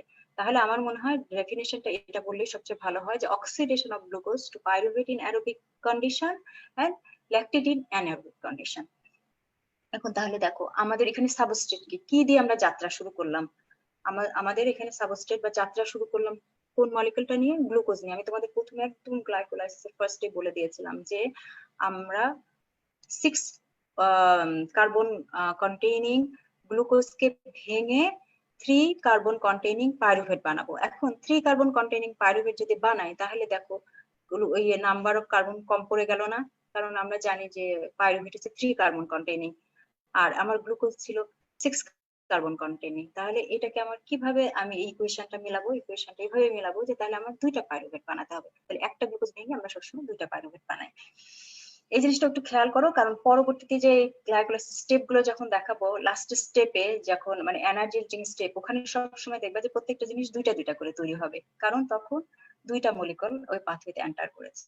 তাহলে এখানে আমার সাবস্ট্রেট হচ্ছে গ্লুকোজ। আচ্ছা তোমরা বুঝতে পারতেছো না ম্যাডাম কেন গ্লাইকোজেন ডিরেক্টলি গ্লাইকোলাইসিসে যেতে পারবে না? বিকজ গ্লাইকোজেন তো হচ্ছে যে একটা লার্জার মলিকুল। গ্লাইকোজেন তো একটা লার্জার মলিকুল। গ্লাইকোজেন আর স্টার্চ কিন্তু সেম জিনিস। গ্লাইকোজেন হচ্ছে অ্যানিমাল বডিতে পাওয়া যায়, স্টার্চ হচ্ছে প্লান্টে পাওয়া যায়। তো তুমি গ্লাইকোজেন এবং স্টার্চ এর ডিফারেন্সটা একটু পড়ো, আমার একদম প্রথম ক্লাসটা করো, তখন দেখো যে গ্লাইকোজেন এবং স্টার্চের ভিতরে কি ডিফারেন্স। গ্লাইকোজেনটা হচ্ছে একটা ম্যাক্রো মলিকুল। তো এই ম্যাক্রো মলিকুলকে তো তুমি এই গ্লাইকোলাইসিসে পাঠাতে পারবা না। এটা হচ্ছে it is a breakdown product of glucose. আমরা শুরুই করলাম গ্লুকোজ দিয়ে, তুমি গ্লাইকোজেন একটা ম্যাক্রোমলিকুল, ওইটা দিয়ে তো তুমি শুরু করতে পারবা না। ওই জন্য গ্লাইকোজেনকে আগে ভাঙতে হবে, ভেঙে তোমার কি করতে হবে? গ্লুকোজে কনভার্ট করতে হবে। গ্লুকোজে কনভার্ট করার পর তারপরে তুমি এর অক্সিডেশন করতে পারবে। আচ্ছা পল্লব, তুমি হচ্ছে যে এমসিকিউ এর কারেক্ট আনসার কোনটা দেখতে পাও না, কোনো সমস্যা নাই, আমি তো এই যে এখনই ক্লাস শেষ করার পরই তোমাদেরকে এটা সাপ্লাই দিয়ে দিব, ডোন্ট ওয়ারি। এখন তুমি ক্লাসে মনোযোগ দাও, এখন তোমাকে এমসিকিউ এর আনসার নিয়ে এত ওয়ারিড হতে হবে না। তুমি যদি একটু ক্লাস মনোযোগ দিয়ে করো, তুমি এমসিকিউ এর আনসার তুমি নিজেই দিতে পারবা, আমার দিয়ে দেওয়া লাগবে না, তুমি সুন্দর আনসার দিতে পারবা, কারণ তোমরা অনেক স্মার্ট এবং তোমরা আসলে অনেক মেরিটোরিয়াস, অনেক স্মার্ট, অনেক ভালো জানো, সেই জন্য তোমরা আমার চেয়েও ভালো পারবা। আর আমি তোমাদেরকে এটা সাপ্লাই দিয়ে দিব, কাজে ডোন্ট ওয়ারি, এখন একটু ক্লাসটা মনোযোগ দিয়ে করো। তাহলে এখানে আমার সাবস্ট্রেট হচ্ছে গ্লুকোজ, দেখো আমি শুরু করতেছি গ্লুকোজ থেকে, আর প্রোডাক্ট হবে পাইরুভেট। তাহলে আমার 2টা মলিকুল পাইরুভেট হবে, অ্যারোবিক কন্ডিশনে পাইরুভেট হবে আর অ্যানারোবিক কন্ডিশনে আমার ল্যাকটেট হবে। এটা প্রত্যেকটা সেল, প্রত্যেকটা টিস্যুতেই এটা হয়। এই গ্লাইকোলাইসিস প্রতিটা সেল, প্রতিটা টিস্যুতে হয়, এটা খেয়াল করবা। কোথায় কোথায় হয়, মানে কোথায় হয় না, সব জায়গাতে হয়। এখন কম্পার্টমেন্ট, আমি অলরেডি তোমাদেরকে বলেছি যে কম্পার্টমেন্ট তাহলে কোনটা হবে, এটা যেহেতু কোথায় পর্যন্ত আসবে, আমরা জানি যে পাইরুভেট পর্যন্ত, যেহেতু আসতেছে, পাইরুভেটের নিচে পর্যন্ত না, তাহলে অবশ্যই এটা কোথায় হবে? সাইটোপ্লাজমে হবে। আর ন্যাচারোপের পাথওয়েটার নেচারটা কেমন ধরনের পাথওয়ে? এটা কি অ্যানাবলিক পাথওয়ে, ক্যাটাবলিক পাথওয়ে না amphibolic pathway? It is a catabolic pathway. আমরা অলরেডি বলে ফেলেছি it is a oxidation of glucose, oxidation, এখানে অক্সিডেটিভ ব্রেকডাউন হয়। কোএনজাইম কি কি লাগে? কোএনজাইম মেইনলি লাগে হচ্ছে এনএডি। এনএডি চাই, কিন্তু এই যে তোমার অক্সিডেশন মানে কি? Oxidation reduction. অক্সিডেশন মানে হচ্ছে রিমুভাল অফ হাইড্রোজেন, যেটা আমাদের বডির মানে বায়োলজিক্যাল সিস্টেমে যে অক্সিডেশন হয় সেটা হচ্ছে রিমুভাল অফ হাইড্রোজেন। তো তুমি যখন এই রিমুভাল অফ হাইড্রোজেন করবা, গ্লুকোজটা অক্সিডাইজড হবে, কিন্তু সে তো হাইড্রোজেনটা লস করলো, ওই হাইড্রোজেনটাকে তো কাউকে অ্যাকসেপ্ট করতে হবে, সেই হাইড্রোজেনটা কি অ্যাকসেপ্ট করে? সেই হাইড্রোজেনটা আসলে অ্যাকসেপ্ট করে এই এনএডি। এই জন্যই দেখবা এনএডি উইল বি এনএডিএইচ। তুমি যখন এই অক্সিডেশন রিডাকশন হতে থাকে কন্টিনিউয়াসলি, দেখবা একটা অক্সিডাইজড হচ্ছে আর একটা রিডিউসড হচ্ছে, একটা রিডিউসড হচ্ছে আর একটা অক্সিডাইজ হচ্ছে, এরকম সাইড বাই সাইড চলতে থাকে। তাহলে এখানে কোএনজাইম হিসেবে কাজ করবে হচ্ছে এনএডি। যাদেরকে আমি কিছুদিন আগে এমইউসি 5 ব্যাচ, তোমাদেরকে কিছুদিন আগেই ভিটামিন যখন পড়িয়েছি, তখন তোমাদেরকে আমি বলেছিলাম না যে vitamin B complex group of ভিটামিনের কমন ফাংশনই হচ্ছে they will act as a coenzyme. এই যে এখন খেয়াল করে দেখো, এই যে এনএডি কোথা থেকে আসছে? নিয়াসিন থেকে। Niacin it's a vitamin. আচ্ছা, আর এখানে রেট লিমিটিং এনজাইম হচ্ছে ফসফোফ্রুক্টোকাইনেজ, এটা আমি পরে তোমাদের ওই স্টেপের সময় বুঝাই দিচ্ছি। স্পেশালিটি হচ্ছে কি, এটাই হচ্ছে যে এটার স্পেশালিটি, যে যেমন বেটা অক্সিডেশন কিন্তু অ্যানারোবিক কন্ডিশনে কখনোই হতে পারবে না। কিন্তু এই একটাই আমার একটাই হচ্ছে আমার পাথওয়ে, ক্যাটালাইটিক পাথওয়ে, যেটা অ্যানারোবিক কন্ডিশনেও হতে পারবে। তো আমার কয়টা এটিপি প্রোডাকশন করি আমরা, তোমরা জানো যে অ্যারোবিক কন্ডিশনে 8টা এটিপি প্রোডাকশন করি, আর অ্যানারোবিক কন্ডিশনে যে আমরা 2টা এটিপি প্রোডাকশন করি। কেন 8টা কেন 2টা এটা আমি একটু পরে তোমাদেরকে এক্সপ্লেন করে দেব। রেগুলেশন যেটা, 2টা জিনিস শুধু মনে রাখো। একটা হলো যে ইনসুলিন সবসময় কি করতে, ইনসুলিনকে আমরা বলে থাকি কি ধরনের হরমোন, অ্যানাবলিক হরমোন। বাট এখানে তাহলে একটু হয়ে গেল না, কন্ট্রাডিক্টরি হয়ে গেল না? মানে তোমাদের মনে প্রশ্ন জাগতে পারে না যে ইনসুলিনকে আমরা বলি অ্যানাবলিক হরমোন, তাহলে তো ইনসুলিনের উচিত ছিল অ্যানাবলিজম করা, মানে গ্লাইকোজেনেসিস করা। সেটা না করে ইনসুলিন এখানে ক্যাটাবলিজম মানে স্টিমুলেটেড করতেছে কেন, ক্যাটাবলিজম কেন করতেছে? এখানে একটা ব্যাপার আছে, কারণ এই ইনসুলিন এখানে স্টিমুলেট করে বলেই, এই গ্লাইকোলাইসিস বেশি বেশি করে বলেই গ্লুকোজটা ইউটিলাইজ হয়ে যায়। যদি এটাকে স্টিমুলেট না করতো তাহলে কি হতো, গ্লুকোজটা ইউটিলাইজ হতো না, তাহলে কি হতো, ব্লাডে গ্লুকোজ বেড়ে যেত। এই যে ব্লাডে গ্লুকোজ বেড়ে যেত, সেই কন্ডিশন নামটাই হচ্ছে তোমার ডায়াবেটিস। এই ব্লাডে গ্লুকোজ বেড়ে যাওয়া, তার মানে যাদের ইনসুলিন ডেফিসিয়েন্সি থাকে তাদের কি হয়, তাদের এই গ্লাইকোলাইটিক পাথওয়েটা ঠিকমতো হয় না, গ্লুকোজটা ব্রেকডাউন হতে পারে না। এই কারণে কি হয়, একে তো ইনসুলিন না থাকার কারণে সেলের ভিতরে ঢুকতে পারে না, এটা একটা কারণ। আরেকটা হচ্ছে যে সেলের ভিতরে ঢুকলেও এই যে ইনসুলিন যেহেতু স্টিমুলেট করে, ইনসুলিন না থাকার কারণে এটা স্টিমুলেটেড হবে না, স্টিমুলেটেড না হলে কি হবে, এটা তো আর গ্লাইকোলাইটিক পাথওয়েতে যেতে পারবে না, ভাঙতে পারবে না, তাহলে আরো তোমার বাড়তে থাকবে, ব্লাড গ্লুকোজ লেভেল বাড়তে থাকবে। এছাড়াও যদি তোমার সেলের ভিতরে এনার্জি কম থাকে, যেমন এডিপি এমপি, এটা ইন্ডিকেট করে তোমার সেলের ভিতরে এনার্জি কম আছে, তাহলে তার কি তোমার এনার্জি বাড়াতে হবে। এই জিনিসগুলো সবগুলোই তোমার এই গ্লাইকোলাইসিসকে স্টিমুলেট করবে। আর ইনহিবিট হবে কখন, স্বভাবতই বোঝায় যে ইনহিবিট হবে যে ইনসুলিনের অপোজিট যে হরমোন, সেটা ইনসুলিনের অপোজিট হরমোন আমরা জানি গ্লুকাগন, তাহলে গ্লুকাগন এটাকে ইনহিবিট করবে। আর এটিপি এবং সিট্রেট বেশি থাকা মানে কি, এটিপি অনেক বেশি থাকা ইন্ডিকেট করে যে তোমার সেলে এনার্জি লেভেল অনেক হাই, অনেক বেশি পরিমাণ এটিপি আছে, মানে তোমার পকেটে অনেক টাকা আছে, কাজেই এখন আর তোমার টাকার আপাতত প্রয়োজন নাই। অবশ্য যদিও এ জগতে হায় সেই বেশি চায় যার আছে ভুরি ভুরি, তাই না? তো যার বেশি আছে সেই আসলে বেশি চায়, কিন্তু এই ক্ষেত্রে সেল আবার ওই মানে আমাদের মতো এই এই মতাদর্শে চলে না। সেলের মতাদর্শে চলে, ওর এটিপি যতটুকু প্রয়োজন ততটুকু যখন হয়ে যায়, ও বলে যে না, তুমি এই গ্লাইকোলাইটিক পাথওয়েকে নিষেধ করে যে ভাই তুমি আর ভেঙো না, আমার এটিপি যতটুকু ছিল আমার আছে। আচ্ছা, রিয়াকশন অফ গ্লাইকোলাইসিসে মেইনলি আসলে এই গ্লাইকোলাইসিস পাথওয়েকে দেখবে যে সব বইগুলোতেই 2টা ভাগে ভাগ করেছে। প্রথমটা হচ্ছে এনার্জি ইনভেস্টমেন্ট বা প্রিপারেটরি ফেজ, আরেকটা হচ্ছে যে এনার্জি জেনারেশন ফেজ। কিন্তু আমি ওই যে বললাম যে তোমরা যেহেতু মোজাম্মেল স্যারের বইটা ফলো করো, সেই জন্য মোজাম্মেল স্যারের বইতে দেখলাম যে উনি আবার 3টা ভাগে ভাগ করেছে, তো আমি সেই জন্য 3টা ভাগে ভাগ করে নিয়ে আসলাম। আমি প্রথমে 2 ভাগে ভাগ করে পরে আবার সেকেন্ড ফেজটা স্প্লিটিং ফেজ কেন উনি 3টা ভাগে ভাগ করছে আমি একটু পরে যখন তোমাদেরকে এই রিয়াকশন গুলো দেখাবো তখন বুঝাই দিচ্ছি। তাহলে মেইনলি মনে রাখো যে এখানে আমরা মেইন কিন্তু আসলে দুইটা ফেজ। একটা হচ্ছে যে এনার্জি ইনভেস্টমেন্ট, একটা ফেজে সে এনার্জি ইনভেস্ট করে পরের ফেজে যে কি পে অফ ফেজ বা সে এনার্জি জেনারেট করে। এখন খেয়াল করে দেখো, তোমাদের কথা চিন্তা করো, তোমরা এখন কোন ফেজে আছো? তোমরা কিন্তু এখন এনার্জি ইনভেস্টমেন্ট ফেজে আছো। মানে কি, বাপের বাপের কাছ থেকে টাকা নিচ্ছ, টাকা নিয়ে নিয়ে যে পড়ালেখা করতেছো, করে কি হচ্ছে যে এই যে এনার্জির ভিতরে তুমি এনার্জি গেইন করে নিলা, এই এনার্জি গেইন করার পরে না তুমি একসময় ডাক্তার হবা, ডাক্তার হওয়ার পরে তখন তোমার কোন ফেজ আসবে? তখন আসবে তোমার হচ্ছে এনার্জি জেনারেশন ফেজ বা পে অফ ফেজ। তখন কি করতে হবে, তাহলে তখন এই বাবা মাকে দেখতে হবে না, তখন এই তারা যে তোমার জন্য এত কষ্ট করতেছে এই প্রতিদান কি তাদেরকে আবার দিতে হবে না?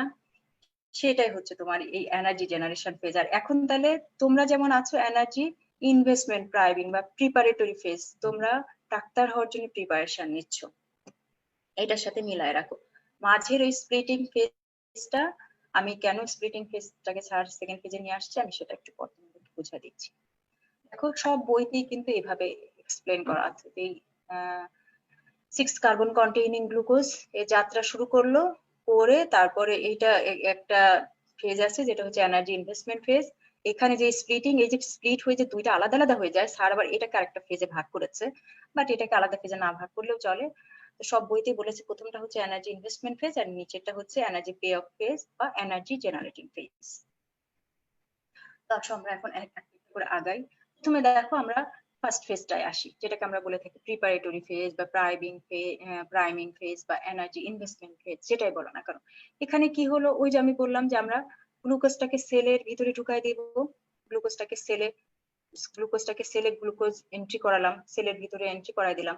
সেলুলার এন্ট্রির পরে কি হচ্ছে দেখো, গ্লুকোজটা সেলের এন্ট্রির পরপরই এটা কি হয়ে যাবে, ফসফোরাইলেটেড হয়ে যাবে। ফসফোরাইলেটেড হয়ে যাবে কি দিয়ে, আমি পাশাপাশি দেখো দুইটা ফিগার পাশাপাশি রেখেছি তোমাদের বোঝানোর সুবিধার্থে। সেটা হলো যে এখানে জাস্ট ডায়াগ্রামেটিক প্রেজেন্টেশন, আর এই রাইট সাইডে যে তোমাকে ডায়াগ্রামেটিক্যাল বা ইলাস্ট্রেশন দিয়েছি, এখানে দেখো প্রত্যেকটাতে এনজাইমের নামও দেওয়া আছে। লেফট সাইডে কোনো এনজাইমের নাম দেওয়া নাই, এখানে বিভিন্ন। ও তোমাদের একটা কথা বলতে ভুলে গেছি, সেটা হচ্ছে যে এখানে 10টা স্টেপে এই পুরা গ্লাইকোলাইটিক ফেজ মানে গ্লুকোজ থেকে পাইরুভেট বানানো পর্যন্ত মোট 10টা স্টেপে এই কাজটা চলতে থাকে। আচ্ছা, আমি গতদিন তোমাদেরকে একটা জিনিস বলেছিলাম না, যে পাথওয়ে জিনিসটা কি? পাথওয়ে হচ্ছে যে এই যে এখানে এখন খেয়াল করলেই বুঝতে পারবা যে এইটাই হচ্ছে সেই পাথওয়ে। এখানে দেখো খুবই well organised sequential step by step কিন্তু আগাচ্ছে। গ্লুকোজ দিয়ে যাত্রা শুরু করলো, এরপরে গ্লুকোজ 6 ফসফেট, ফ্রুক্টোজ 6 ফসফেট, মানে এইটা প্রথমে এটা কি ছিল, এটা ছিল সাবস্ট্রেট। এই সাবস্ট্রেটটা ফার্স্ট স্টেপে ছিল সাবস্ট্রেট, সেকেন্ড স্টেপে যে হয়ে গেল ও প্রোডাক্ট। কিন্তু ফার্স্ট স্টেপে গ্লুকোজ সাবস্ট্রেট হয়ে ওর প্রোডাক্ট হয়ে গেল গ্লুকোজ 6 ফসফেট। সেকেন্ড স্টেজে যে দেখো এই গ্লুকোজ 6 ফসফেটটাই কিন্তু সেকেন্ড স্টেপে এখানে কি হিসেবে কাজ করবে, সাবস্ট্রেট হিসেবে কাজ করবে। এইভাবে দেখো স্টেপ বাই স্টেপ সিকোয়েন্সিয়ালি কিন্তু এটা আগাতে থাকবে।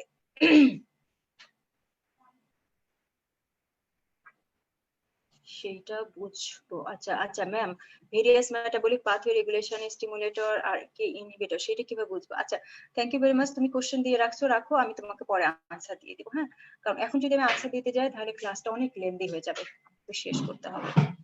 আচ্ছা, এবার দেখো যে এইটা আমি গ্লুকোজটাকে কেন আমি আটকায় ফেলি, এটা তোমাদের কোনো আইডিয়া আছে কিনা? যে গ্লুকোজ আসলো ভেতর পরপরই এটাকে আমি ফসফোরাইলেটেড করে ফেললাম। ফসফোরাইলেটেড যদি করতে যাই তাহলে এখানে খেয়াল করে দেখো, এই যে একটা এটিপি আমার খরচ হয়ে গেল। এই যে একটা এটিপি খরচ হলো, কারণ এটাকে এর সাথে আমি একটা ফসফেট লাগাই দিলাম, তার মানে সেই ফসফেটটা আমি পেলাম কোথা থেকে? এই এটিপিটা এডিপি হয়ে গেল, মানে high energy compound will be converted into low energy compound, and simultaneously এইটা গ্লুকোজকে সে একটা ফসফেট দিয়ে গেল। আর গ্লুকোজটা কি হয়ে গেল, গ্লুকোজ 6 ফসফেটে কনভার্ট হয়ে গেল। এখানে খেয়াল করে দেখো 1 2 3 4 5 6 6 নাম্বার কার্বনের সাথে ফসফেটটা অ্যাড হলো বলে এটার নাম হয়ে গেল গ্লুকোজ 6 ফসফেট।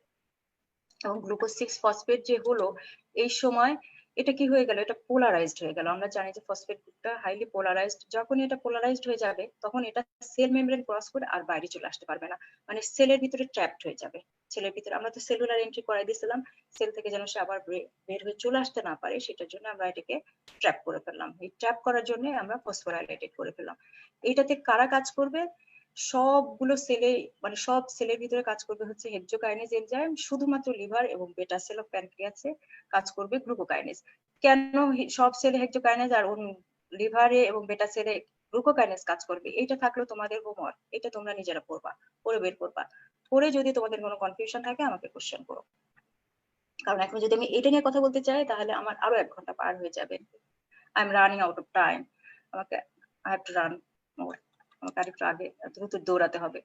এখন এই হেক্সোকাইনেজ মানে হচ্ছে কি, হেক্সো মানে 6, তোমরা জানো 6, আর কাইনেজ মানেই হচ্ছে মনে রেখো ট্রান্সফার অফ ফসফেট গ্রুপ। যেখানেই কাইনেজ দেওয়া থাকবে সেখানেই দেখবা যে সেই রিঅ্যাকশনে ফসফেট গ্রুপটা ট্রান্সফার হচ্ছে। তাহলে হেক্সোকাইনেজ মানে, এখানে হেক্সো মানে হচ্ছে 6 মলিকুলার গ্লুকোজের উপরে কাজ করবে, আর কাইনেজ মানে এখানে ফসফেট গ্রুপ ট্রান্সফার করবে। এরপরে দেখো গ্লুকোজ 6 ফসফেট জাস্ট কি হলো, আইসোমারাইজেশন হলো। এখানে আর কিছুই না, আইসোমারাইজেশন হয়ে কি হয়ে গেল, আইসোমারাইজেশন হয়ে ফ্রুক্টোজ। তোমরা তো জানো যে গ্লুকোজ আর ফ্রুক্টোজ এর molecular formula same but structurally different, এবং সেইটা যে করতেছে সেটার নাম হচ্ছে আইসোমারেজ এনজাইম। তাহলে এই গ্লুকোজ 6 ফসফেট থেকে ফ্রুক্টোজ 6 ফসফেটে কনভার্ট হলো। এই ফ্রুক্টোজ 6 ফসফেটে কনভার্ট হওয়ার পর দেখো আবার একটা এটিপি আমরা ইউজ করি। এই যে এই দুইটা জিনিস খেয়াল করে রাখো, কারণ এই যে কেন আমরা অ্যানারোবিক কন্ডিশনে মাত্র 2টা এটিপি প্রডিউস করতে পারি। এখন মনে করে দেখো যে এই যে যখন আমার এনার্জি ইনভেস্টমেন্ট স্টেজ, তখন কিন্তু আমার 2টা এটিপি আমি খরচ করতে হচ্ছে, আমাকে 2টা এটিপি এই জায়গাটায় খরচ করলাম। কোথায় কোথায় খরচ করলাম?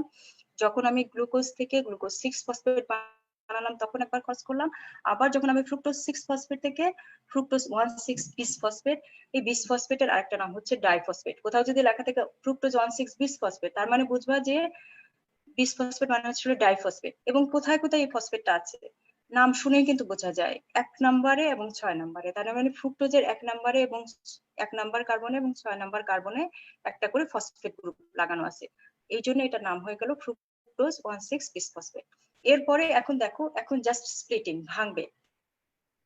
তোমরা ওই যে এনজাইমের চ্যাপ্টারে চলে যাও, এনজাইমের চ্যাপ্টারে চলে যেয়ে দেখো আমরা এনজাইম ক্লাসিফাই করেছিলাম না, ওয়াটলিল একটা কথা মনে করো, সেখানে কি ছিল, অক্সিডো রিডাকটেস, তারপরে অক্সিডো রিডাক্স ছিল, তারপরে ট্রান্সফারেজ, অক্সিডো রিডাক্স ট্রান্সফারেজ, ওটিএস, তারপর হাইড্রোলেসিস, হাইড্রোলেসিস এনজাইমগুলো আমরা বলে ফেলেছি, হাইড্রোলেসিস এনজাইমগুলো আমাদের অল ডাইজেস্টিভ এনজাইম আর hydrolases group of enzyme.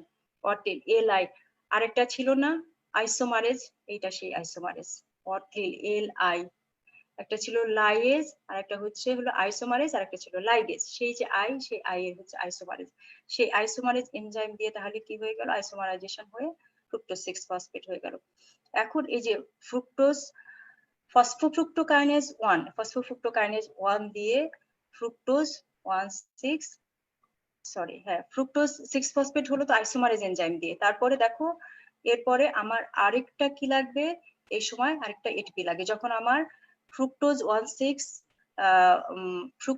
Glucose থেকে সরি প্রথমে তো আমি গ্লুকোজ থেকে গ্লুকোজ 6 ফসফেট বানালাম, তারপরে গ্লুকোজ 6 ফসফেটকে আইসোমারাইজ করে ফ্রুক্টোজ 6 ফসফেট বানালাম, এরপরে আমাকে আরেকটা এটিপি দিতে হবে যখন আমি ফ্রুক্টোজ 16 বিসফসফেট বানাবো। এখন এই যে মোজাম্মেল স্যারের বইতে মোজাম্মেল স্যার এই যে যখন ফ্রুক্টোজ 16 বিসফসফেটকে আমি ভাঙি, স্প্লিট করি, এই অ্যালডোলেজেস মানে যে অ্যালডোলেজের যে এনজাইম সেটাকে আমি ওটিএস ট্রান্সফারেজ, একটা আছে না লাইয়েজ, লাইয়েজ মানে ভাঙা, দুটো বন্ড ভাঙা, এইটা হচ্ছে সেই অ্যালডোলেজ, অ্যালডোলেজটাই হচ্ছে তোমার লাইয়েজ। এ কি করবে, এটাকে জাস্ট ভেঙে দিবে। তাহলে ফ্রুক্টোজ 16 বিসফসফেটকে ভেঙে সে কি বানালো, দুইটা জিনিস বানালো, একটা হচ্ছে ডাইহাইড্রক্সি অ্যাসিটোন ফসফেট, এটাও 3 কার্বন কন্টেইনিং, তারপরে গ্লিসারালডিহাইড 3 ফসফেট, এটা হচ্ছে 3 কার্বন কন্টেইনিং। তোমাদের মনে আছে কিনা আমরা যখন মনোস্যাকারাইড পড়েছিলাম, মনোস্যাকারাইডের কিন্তু আমরা ক্লাসিফিকেশনে পড়েছিলাম যে মনোস্যাকারাইডকে আমরা দুই ভাবে ক্লাসিফাই করতে পারি, on the basis of number of carbon atom, আর একটা হচ্ছে on the basis of functional group. একটাতে ফাংশনাল গ্রুপ, যেমন এখানে গ্লুকোজে ফাংশনাল গ্রুপ কি থাকে, গ্লুকোজে ফাংশনাল গ্রুপ থাকে হচ্ছে CHO, আর আরেকটাতে আর ফ্রুক্টোজে ফাংশনাল গ্রুপ থাকে হচ্ছে কিটো, মানে গ্লুকোজে ফাংশনাল গ্রুপ থাকে হচ্ছে অ্যালডোজ, সেই জন্য এটাকে আমরা কিটো হেক্সেজ বলি, আর ফ্রুক্টোজের ফাংশনাল গ্রুপ থাকে হচ্ছে কিটো, সি ডাবল বন্ড কিটো, এই জন্য এটাকে আমরা কিটো হেক্সেজ বলি। এখন দেখো এই যে এটাও কিন্তু একটা মনোস্যাকারাইড, ডাইহাইড্রক্সি অ্যাসিটোন ফসফেট আর গ্লিসারালডিহাইড 3 ফসফেট। এই যে এইখান পর্যন্ত আসার পরে এইখানে এই স্প্লিটিং হয়, ভাঙে, এরপরে কিন্তু আর হাইড্রোলাইসিস করা যায় না, আর ভাঙা যায় না। এই জন্য এর পরে যে অংশটা, এগুলোকে আমরা আর কি বলতে পারি না, আমরা আর ওদেরকে কার্বোহাইড্রেট বলতে পারি না। এই জন্য কার্বোহাইড্রেটের ডেফিনিশনে আমরা কি বলেছিলাম, এটাই বলেছিলাম যে যতক্ষণ পর্যন্ত আমরা হাইড্রোলাইসিস করতে পারবো ততক্ষণ পর্যন্ত একটা সাবস্টেন্সকে আমরা কার্বোহাইড্রেট বলবো, যার পরে আর ফার্দার হাইড্রোলাইসিস করা যাবে না, তখন এটা আর কার্বোহাইড্রেট থাকবে না। তাহলে এখন খেয়াল করে দেখো যে ফ্রুক্টোজ 16 বিসফসফেট, এইটা আমরা ভাঙলাম অ্যালডোলেজ দিয়ে, ভেঙে যেটা বানালাম সেটা হচ্ছে গ্লিসারালডিহাইড 3 ফসফেট আর একটা হচ্ছে ডাইহাইড্রক্সি অ্যাসিটোন ফসফেট। এখন দেখো এই যে ডাইহাইড্রক্সি অ্যাসিটোন ফসফেট থেকে আমি গ্লিসারল বানায় ফেলতে পারি, এই গ্লিসারলের সাথে যদি তুমি ফ্যাটি অ্যাসিড লাগায় দাও তাহলে যেটা হবে সেটা হচ্ছে আমরা বলি লাইপোজেনেসিস বা লিপিড ফর্মেশন। এখন আমরা যদি এটাকে ফার্দার প্রসিড করতে চাই, এই গ্লাইকোলাইসিসটাকে ফার্দার প্রসিড করতে চাই, তাহলে আমাকে কি করতে হবে, এই ডাইহাইড্রক্সি অ্যাসিটোন ফসফেটটাকে গ্লিসারালডিহাইড 3 ফসফেটে কনভার্ট করতে হবে। গ্লিসারালডিহাইড 3 ফসফেটে কনভার্ট না হলে এটা প্রসিড করতে পারবে না, সামনের দিকে আর আগাতে পারবে না। তো এই লাইজ এনজাইম দিয়ে আমরা ভাঙলাম, ভেঙে তারপরে আমরা আবার আইসোমারেজ দিয়ে ডাইহাইড্রক্সি অ্যাসিটোন ফসফেট থেকে গ্লিসারালডিহাইড 3 ফসফেট বানালাম। এবার দেখো তাহলে, এবার খেয়াল করে দেখো এখন যে স্টেপ গুলো হবে এটা হচ্ছে এনার্জি রিলিজিং স্টেজ। এই এনার্জি রিলিজিং স্টেজে খেয়াল করে দেখো যে ডাইহাইড্রক্সি অ্যাসিটোন ফসফেট থেকে কিন্তু আমি গ্লিসারালডিহাইড 3 ফসফেট বানাই নিয়েছি, তার মানে এই পরবর্তী যতগুলো স্টেপ হবে প্রত্যেকটা কিন্তু 2 মলিকুল করে। এই যে এখানে খেয়াল করে তুমি দেখো যে এই আমার এখানে গ্লিসারালডিহাইড 3 ফসফেট যেটা এখানে পার্টিসিপেট করলো, তার মানে 2 মলিকুল অফ গ্লিসারালডিহাইড 3 ফসফেট এই রিঅ্যাকশনে পার্টিসিপেট করলো। এই জন্য এই যে যখন NAD থেকে NADH হবে প্রত্যেকটাতে খেয়াল করে দেখো 2 মলিকুল করে হবে। আচ্ছা, এই গ্লিসারলডিহাইড 3 ফসফেট থেকে পরবর্তীতে যেটা তৈরি হবে সেটা হচ্ছে 1,3 বিসফসফোগ্লিসারাইড। নাম শুনেই তোমরা বুঝতে পারতেছো যে 1,3 বিসফসফোগ্লিসারাইড মানে প্রথমে একটা 3 নাম্বার পজিশনে একটা ফসফেট গ্রুপ ছিল, এখন আবার 1 নাম্বার পজিশনেও একটা ফসফেট গ্রুপ আমি লাগাই দিব। লাগাই দিয়ে তখন আমি কি তৈরি করলাম, 1,3 বিসফসফোগ্লিসারাইড তৈরি করলাম। এখন পরবর্তী স্টেপে যে যখন আমি এটাকে ব্রেকডাউন করবো, মানে এখানে কিন্তু আমার এখন এনার্জি জেনারেটিং ফেজে আমরা চলে আসছি। এখন 1,3 বিসফসফোগ্লিসারেট থেকে আমি এটিপি জেনারেট করব। এখানে এই যে ফসফোগ্লিসারেট কাইনেজ, আমি বলেছিলাম যে কাইনেজ যেখানে থাকবে তখনই মনে করবা যে সেটাই সেই রিয়াকশনেই তোমার কি হচ্ছে, ফসফেট গ্রুপ ট্রান্সফার হচ্ছে। এখন এইখানে খেয়াল করলেই তোমরা দেখো যে এডিপির সাথে এসে একটা ফসফেট গ্রুপ লেগে এটা এটিপি তে কনভার্ট করলো। তার মানে 1,3 বিসফসফোগ্লিসারেট থেকে যখন 3 বিসফসফোগ্লিসারেট হলো, তখন তাহলে 1 নাম্বার পজিশন থেকে কি হলো, একটা ফসফেট গ্রুপ সরে গেল। সেই ফসফেট গ্রুপ তাহলে কোথায় গেল, সেই ফসফেট গ্রুপটাই এডিপি কি করলো, নিয়ে নিল তার ভিতরে। এডিপি তার ভিতরে নিল, নিয়ে সেটাকে কি বানালো, এটিপি তে কনভার্ট করলো। আমি আগেই তোমাদেরকে বলেছি যে এখানে আমার পরবর্তী যে এনার্জি জেনারেটিং যে ফেজ, এই ফেজে কিন্তু গ্লিসারলডিহাইড 3 ফসফেট 2 মলিকুল এন্টার করেছে। এই পাথওয়েতে 2 মলিকুল অফ গ্লিসারলডিহাইড 3 ফসফেট এন্টার করেছে। তাহলে যা কিছু তৈরি হবে প্রত্যেকটাই কিন্তু 2 মলিকুল করে তৈরি হবে। তাহলে এই যে এটিপি যে তৈরি হবে, তাহলে 2 মলিকুল অফ এটিপি তৈরি হবে। এই পরবর্তী এই ফেজগুলো সবই দেখো 2 মলিকুল করে আছে। এখানে একটা এটিপি তৈরি হয়, তাহলে 2 মলিকুল অফ এটিপি তৈরি হয়। আরেকটা হচ্ছে যখন ফসফোএনল পাইরুভেট থেকে পাইরুভেট তৈরি হয়, এখানে যে 2 মলিকুল অফ এটিপি তৈরি হয়। আচ্ছা, এটা তোমরা এই স্টেপগুলো জাস্ট তোমরা একটু বইয়ের সাথে মিলাই নিও, বা আমার এই স্লাইডটা দেখে একটু মিলাই নিয়ে একটু পড়ো। কোথাও যদি তোমাদের কোনো কনফিউশন থাকে তাহলে প্লিজ আস্ক মি কোয়েশ্চেন, কাজ এইগুলো এখন এত ডিটেইলসে যদি আমি বলতে যাই তাহলে অনেক টাইম লেগে যাবে।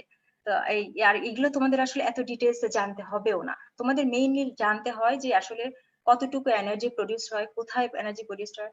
আচ্ছা, আরেকটা জিনিস তোমাদের বলে রাখি যে এখানে বলা হয় যে গ্লুকোজ থেকে এই গ্লাইকোলাইটিক পাথওয়েতেই শুধুমাত্র সাবস্ট্রেট লেভেলে এনার্জি প্রডিউসড হয়। কেন সাবস্ট্রেট লেভেলে এনার্জি প্রডিউস হয়, এবার এটা একটু এক্সপ্লেইন করি। সেটা হচ্ছে যে এখানে আমার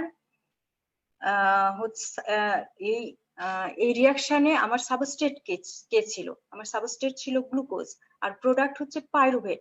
তো আমি কিন্তু এখনো সাবস্ট্রেট লেভেলেই আছি, আমি কিন্তু এখনো পাইরুভেট পর্যন্ত যাইনি।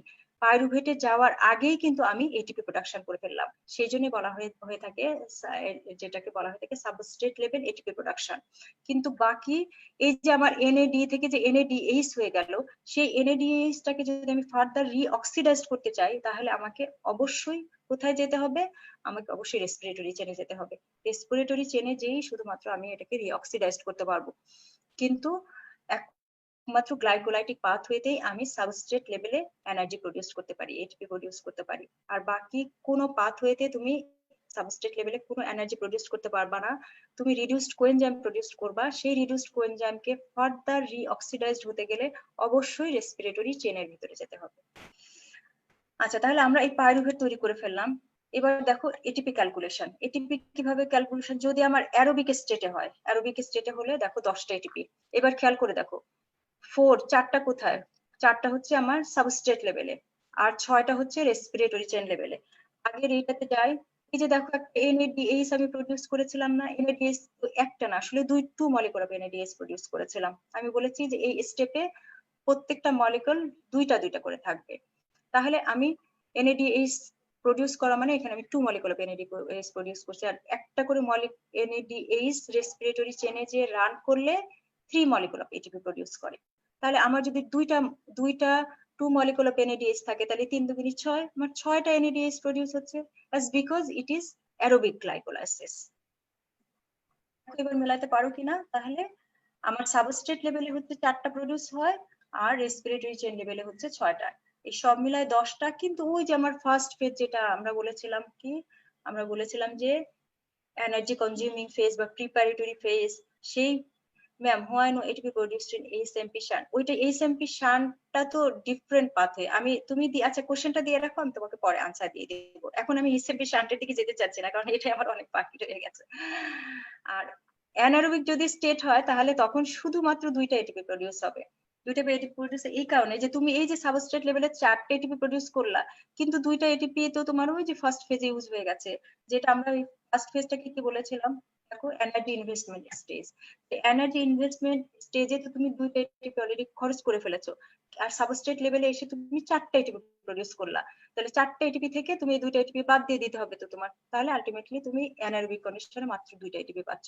কিন্তু এটাই যদি তোমার অ্যারোবিক গ্লাইকোলাইসিস হয় তাহলে কি হবে, তোমার 2টা এনএডিএইচ প্রডিউস হবে, সেই 2টা এনএডিএইচ রেসপিরেটরি চেনে চলে যাবে, রেসপিরেটরি চেনে যে কি করবে, তাহলে একটা এনএডিএইচ থেকে আমরা জানি 3টা করে এটিপি প্রডিউস হয়, তাহলে ওখানে 3টা 6টা এটিপি, তাহলে এই এডিশনাল 6টা এটিপি তুমি পাচ্ছ, যেটা তুমি অ্যানারোবিক কন্ডিশনে পাচ্ছ না। এই জন্য অ্যারোবিক এবং অ্যানারোবিক কন্ডিশনে গ্লাইকোলাইসিসের ভিতরে এই এটিপি প্রোডাকশনের একটা বিশাল ডিফারেন্স রয়ে গেছে। আচ্ছা, কতগুলো ইরিভার্সিবল রিঅ্যাকশন আছে, আমার মনে হয় তোমরা এই অ্যারোগুলো দেখলেই বুঝতে পারবা ইরিভার্সিবল রিঅ্যাকশন কোটা। যেমন গ্লুকোজ যখন ফসফোরাইলেটেড হয়ে গ্লুকোজ 6 ফসফেট হয়, ওই রিঅ্যাকশনটা ইরিভার্সিবল, ওইটাকে আর আমি রিভার্স করতে পারি না। এরপরে ফ্রুক্টোজ 6 ফসফেট যখন ফ্রুক্টোজ 1,6 বিস ফসফেটে কনভার্ট হয়, এটাও আমি ইরিভার্সিবল। আর একটা ফসফেনল পাইরুভেট থেকে যখন পাইরুভেট হয়, তোমরা চাইলে আমি আরেকবার একটু দেখাই দিই তোমাদেরকে। এখানে খেয়াল করে দেখো, এই যে গ্লুকোজ থেকে গ্লুকোজ 6 ফসফেট অ্যারোটা শুধু একটা দিকে গেছে, এই জন্য এটা মানে ওয়ান ওয়ে ডিরেকশনে গেছে, তার মানে হচ্ছে ইরিভার্সিবল, এটা আমি রিভার্স করতে পারবো না। এরপরে আরেকটা পাথে তোমাকে দেখাই, সেটা হচ্ছে যে যখন এই আমরা এই যে ফ্রুক্টোজ 6 ফসফেট থেকে যখন ফ্রুক্টোজ 1,6 বিস ফসফেট তৈরি করি, এটাও দেখো, এটাও হচ্ছে ইরিভার্সিবল, অ্যারোটা একদিকে শুধুমাত্র একদিকে গেছে। এরপরে বাকি সবই দেখো, এই সবই সবগুলো রিভার্সিবল, সবগুলো অ্যারো দুই দিকে গেছে, রিভার্সিবল। একদম লাস্টে ফসফেনল পাইরুভেট থেকে পাইরুভেট যখন তৈরি হলো, তখন এটা দেখো অ্যারোটা ওয়ান ডিরেকশনে গেছে, তার মানে এটা হচ্ছে ইরিভার্সিবল। আচ্ছা, এখন দেখো পাইরুভেট থেকে কেন আমার ল্যাকটেট তৈরি করার প্রয়োজন হলো। নর্মাল কন্ডিশনে কিন্তু কিছু কিছু সেল আছে, যেমন আমি আগেই বলেছি যে তুমি যদি অ্যারোবিক গ্লাইকোলাইসিস করতে চাও বা অ্যাসিটাইল কোয়ে তৈরি করতে চাও, এবার অ্যাসিটাইল কোয়ে থেকে ফার্দার অক্সিডাইজ করতে চাও, তাহলে তোমার অবশ্যই কি লাগবে, মাইটোকন্ড্রিয়া লাগবে, কারণ এই জিনিসগুলো তৈরি হয় কোথায়, মাইটোকন্ড্রিয়ার ভিতরে। এখন খেয়াল করে দেখো আরবিসি তে আমরা তো জানি আরবিসি তে কোনো মাইটোকন্ড্রিয়া থাকে না, তাহলে আরবিসি তে কি কখনো অ্যারোবিক গ্লাইকোলাইসিস হতে পারবে? তোমরা নিজে প্রশ্ন করে দেখো। তাহলে আরবিসি তো সোললি ডিপেন্ড করতে হবে কার উপরে, আরবিসি কিন্তু সোললি ডিপেন্ড করে হচ্ছে গ্লুকোজের উপরে। তাহলে RBC is the glucose is the sole metabolic fuel for RBC, কারণ আরবিসির ভিতরে যেহেতু মাইটোকন্ড্রিয়া নাই, সেহেতু এখানে কখনোই বেটা অক্সিডেশন হতে পারবে না। বেটা অক্সিডেশনটা এক্সক্লুসিভলি হয় মাইটোকন্ড্রিয়ার ভিতরে, তাহলে মাইটোকন্ড্রিয়া নাই, তাহলে ও এনার্জি কোথা থেকে জেনারেট করবে? আলটিমেটলি তাকে এই অ্যানারোবিক গ্লাইকোলাইসিসের উপরেই ডিপেন্ড করতে হচ্ছে। এছাড়াও যে সমস্ত জায়গায় ব্লাড সাপ্লাই কম থাকে, সেই সমস্ত জায়গায় for example renal medulla, lens, cornea, এই সমস্ত জায়গাতে কিন্তু to some extent anaerobic glycolysis হয়। আর আমার এক্সারসাইজিং মাসল অলওয়েজ ইউজ করে কাকে, গ্লুকোজকে, বিকজ ওই সময় আমার রিলেটিভ অক্সিজেন ডেফিসিয়েন্সি হয়, তো সেই অবস্থায় আমার এই মাসেলের কন্টিনিউয়াস এনার্জি সাপ্লাই দিয়ে যেতে গেলে এই অ্যানারোবিক গ্লাইকোলাইসিসের উপরই ডিপেন্ড করতে হয়, এবং এই অ্যানারোবিক গ্লাইকোলাইসিসের এন্ড প্রোডাক্ট আমরা জানি ল্যাকটেট। আচ্ছা, এখন এই যে আমাদের এই পাইরুভেট থেকে ল্যাকটেট কনভার্সন হয়ে আমার সুবিধাটা কি, এই স্টেপটা একটু তোমরা খেয়াল করে দেখো। এই ছবিটা তোমরা লিপিং কড থেকে একটু কাইন্ডলি দেখে নিবা, লিপিং কড থেকে দেখে নিও। সেটা হচ্ছে যে এই যে আমি গ্লিসারলডিহাইড 3 ফসফেট থেকে যখন 1,3 বিস ফসফেটে কনভার্ট করলাম, তখন দেখো একটা এনএডি কে আমরা এনএডিএইচ এ কনভার্ট করে ফেলেছিলাম। এখন অ্যারোবিক কন্ডিশনে কি হয়, অ্যারোবিক কন্ডিশনে এই এনএডিএইচ টা রেসপিরেটরি চেনে যে আবার রিঅক্সিডাইজড হয়, কিন্তু অ্যানারোবিক কন্ডিশনে এটা হতে পারে না, কারণ রেসপিরেটরি চেনটা থাকে কোথায়, থাকে হচ্ছে মাইটোকন্ড্রিয়ার ভিতরে। তো আরবিসির ক্ষেত্রে এটা হতে পারবে না। আর অ্যানারোবিক মানে অক্সিজেন নাই, অক্সিজেন না থাকলেও তো রেসপিরেটরি চেন চলতে পারবে না। তখন তাহলে কিভাবে আমার এই গ্লাইকোলাইসিসের কন্টিনিউশনটা আমি কিভাবে মেইনটেইন করব? গ্লাইকোলাইসিসের কন্টিনিউশন এইভাবে মেইনটেইন করব যে pyruvate will be converted into lactate in expense of converting NADH to NAD। NADH কে সে তার পরিবর্তে NAD তে কনভার্ট করে দিবে। মানে পাইরুভেটটা কি হয়ে গেল, পাইরুভেটটা হচ্ছে যে পাইরুভেটটা পাইরুভেটটা হলো অক্সিডাইজড হয়ে ল্যাকটেট হয়ে গেল, আর এই ল্যাকটেটটা তখন কি করলো, এই NADH টাকে এই রিঅক্সিডাইজ করে দিল। NADH এর ভিতরে কি ছিল? NADH এর ভিতরে একটা হাইড্রোজেন ছিল, সেই হাইড্রোজেনটাকে অ্যাকসেপ্ট করলো, অ্যাকসেপ্ট করে ল্যাকটেটটা হয়ে গেল অক্সিডেশন রিডাকশন, ল্যাকটেটটা হয়ে গেল রিডিউসড আর NAD-টা হয়ে গেল অক্সিডাইজড। এইভাবে তোমার এই রিঅ্যাকশনটা কন্টিনিউ করতে থাকবে।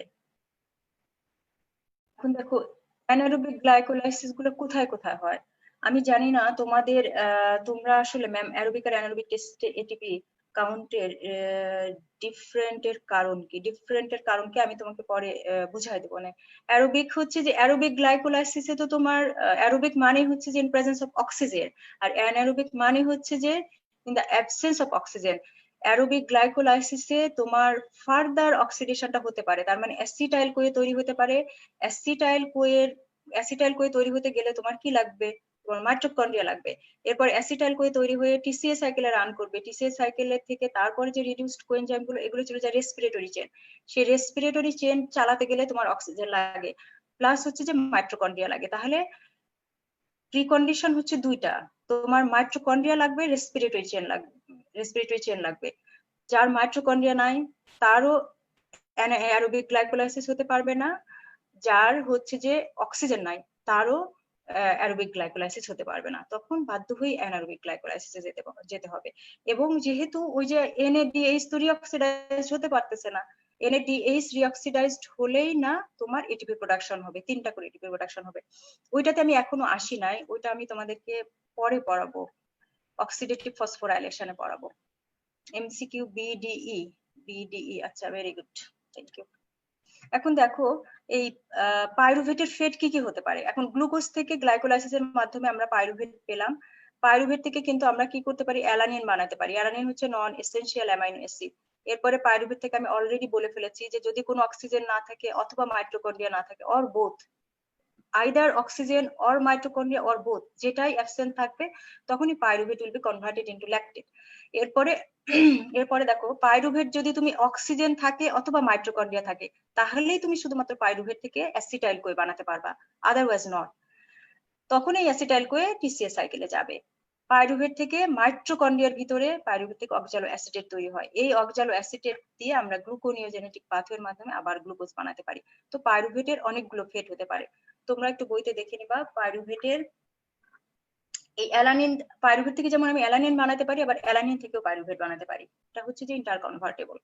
ঠিক আছে, পাইরুভেট থেকে ল্যাকটেট বানাতে পারি, আবার ল্যাকটেট থেকেও পাইরুভেট বানাতে পারি। কিন্তু পাইরুভেট থেকে অ্যাসিটাইল কোয়ে এটা হচ্ছে one way pathway, one way হচ্ছে জার্নি, একদিকেই শুধুমাত্র যাবে, এটা হচ্ছে ইরিভার্সিবল। পাইরুভেটের ফেট তাহলে কি কি হতে পারে? ল্যাকটেট হতে পারে বাই রিডাকশন, অ্যালানিন হবে হচ্ছে বাই ট্রান্সামাইনেশনের মাধ্যমে অ্যালানিন হবে, গ্লুকোজ হচ্ছে গ্লুকোনিওজেনেটিক পাথওয়ের মাধ্যমে গ্লুকোজ হতে পারে, অ্যাসিটাইল কোয়ে হচ্ছে অক্সিডেটিভ ডিকার্বক্সিলেশন। একটা জিনিস তোমাদেরকে এখানে দেখা দিই, সেটা হচ্ছে কি যে পাইরুভেট হচ্ছে 3 কার্বন কন্টেইনিং আর অ্যাসিটাইল কোই হচ্ছে 2 কার্বন কন্টেইনিং। তাহলে আমাকে কি করতে হবে? পাইরুভেট থেকে যখন আমি অ্যাসিটাইল কোই বানাবো তখন আমার একটা কার্বন বের করে দিতে হবে, সেই একটা কার্বন কিভাবে বের হয়ে যাবে? বাই কার্বন ডাই অক্সাইড। সেজন্য এখানে অক্সিডেটিভ ডিকার্বক্সিলেশনের মাধ্যমে পাইরুভেট থেকে যখন অ্যাসিটাইল কোই তৈরি হয় তখন এখানে অক্সিডেটিভ ডিকার্বক্সিলেশন হয়। এখন দেখো oxidation of pyruvate to acetyl CoA, এটা বলে আমি আজকের মতো শেষ করে দেবো। স্যালিয়েন্ট ফিচার এখানে তাহলে সাবস্ট্রেট কি? পাইরুভেট 3 কার্বন কন্টেইনিং মলিকুল, এটা প্রোডাক্ট কি? অ্যাসিটাইল কোয়ে, এটা হচ্ছে 2 কার্বন কন্টেইনিং মলিকুল। সব এটা অল সেলস এবং টিস্যুতে হবে, কিন্তু অবশ্যই প্রিরিকুইজিট হচ্ছে যে মাইটোকন্ড্রিয়া থাকতে হবে। তাহলে অল সেলস এন্ড টিস্যু আসলে লেখাটা ভুল হয়েছে, লিখতে হবে যে all cells with mitochondria. Mitochondria যাদের আছে শুধুমাত্র তাদেরই কিন্তু এটা হতে পারবে। এনিওয়ে এটা মোজাম্মেল স্যারের বইতে লেখা ছিল, আমি মোজাম্মেল স্যারের বই থেকে উঠায় নিয়েছি, কিন্তু এই জিনিসটা কিন্তু ভুল। তোমরা একটু খেয়াল করে দেখো যে অল সেলস এন্ড টিস্যুতে এটা হতে পারবে না, শুধুমাত্র মাইটোকন্ড্রিয়া কন্টেইনিং সেলস এন্ড টিস্যুতেই হবে। যাদের ভিতরে মাইটোকন্ড্রিয়া নাই তাদের ভিতরে কিন্তু অক্সিডেশন অফ পাইরুভেট অ্যাসিটাইল হতে পারবে না। এর ভিতরে রেট লিমিটিং এনজাইম হচ্ছে pyruvate dehydrogenase. Pyruvate dehydrogenase enzyme দিয়ে এটা হয়। এর সাথে কোএনজাইম লাগে অনেকগুলো, 5টা কোএনজাইম লাগে। টিপিপি তোমরা খুব ভালো করে জানো, এটা হচ্ছে যে থায়ামিন পাইরোফসফেট, যেটা থায়ামিনের অ্যাক্টিভ ফর্ম।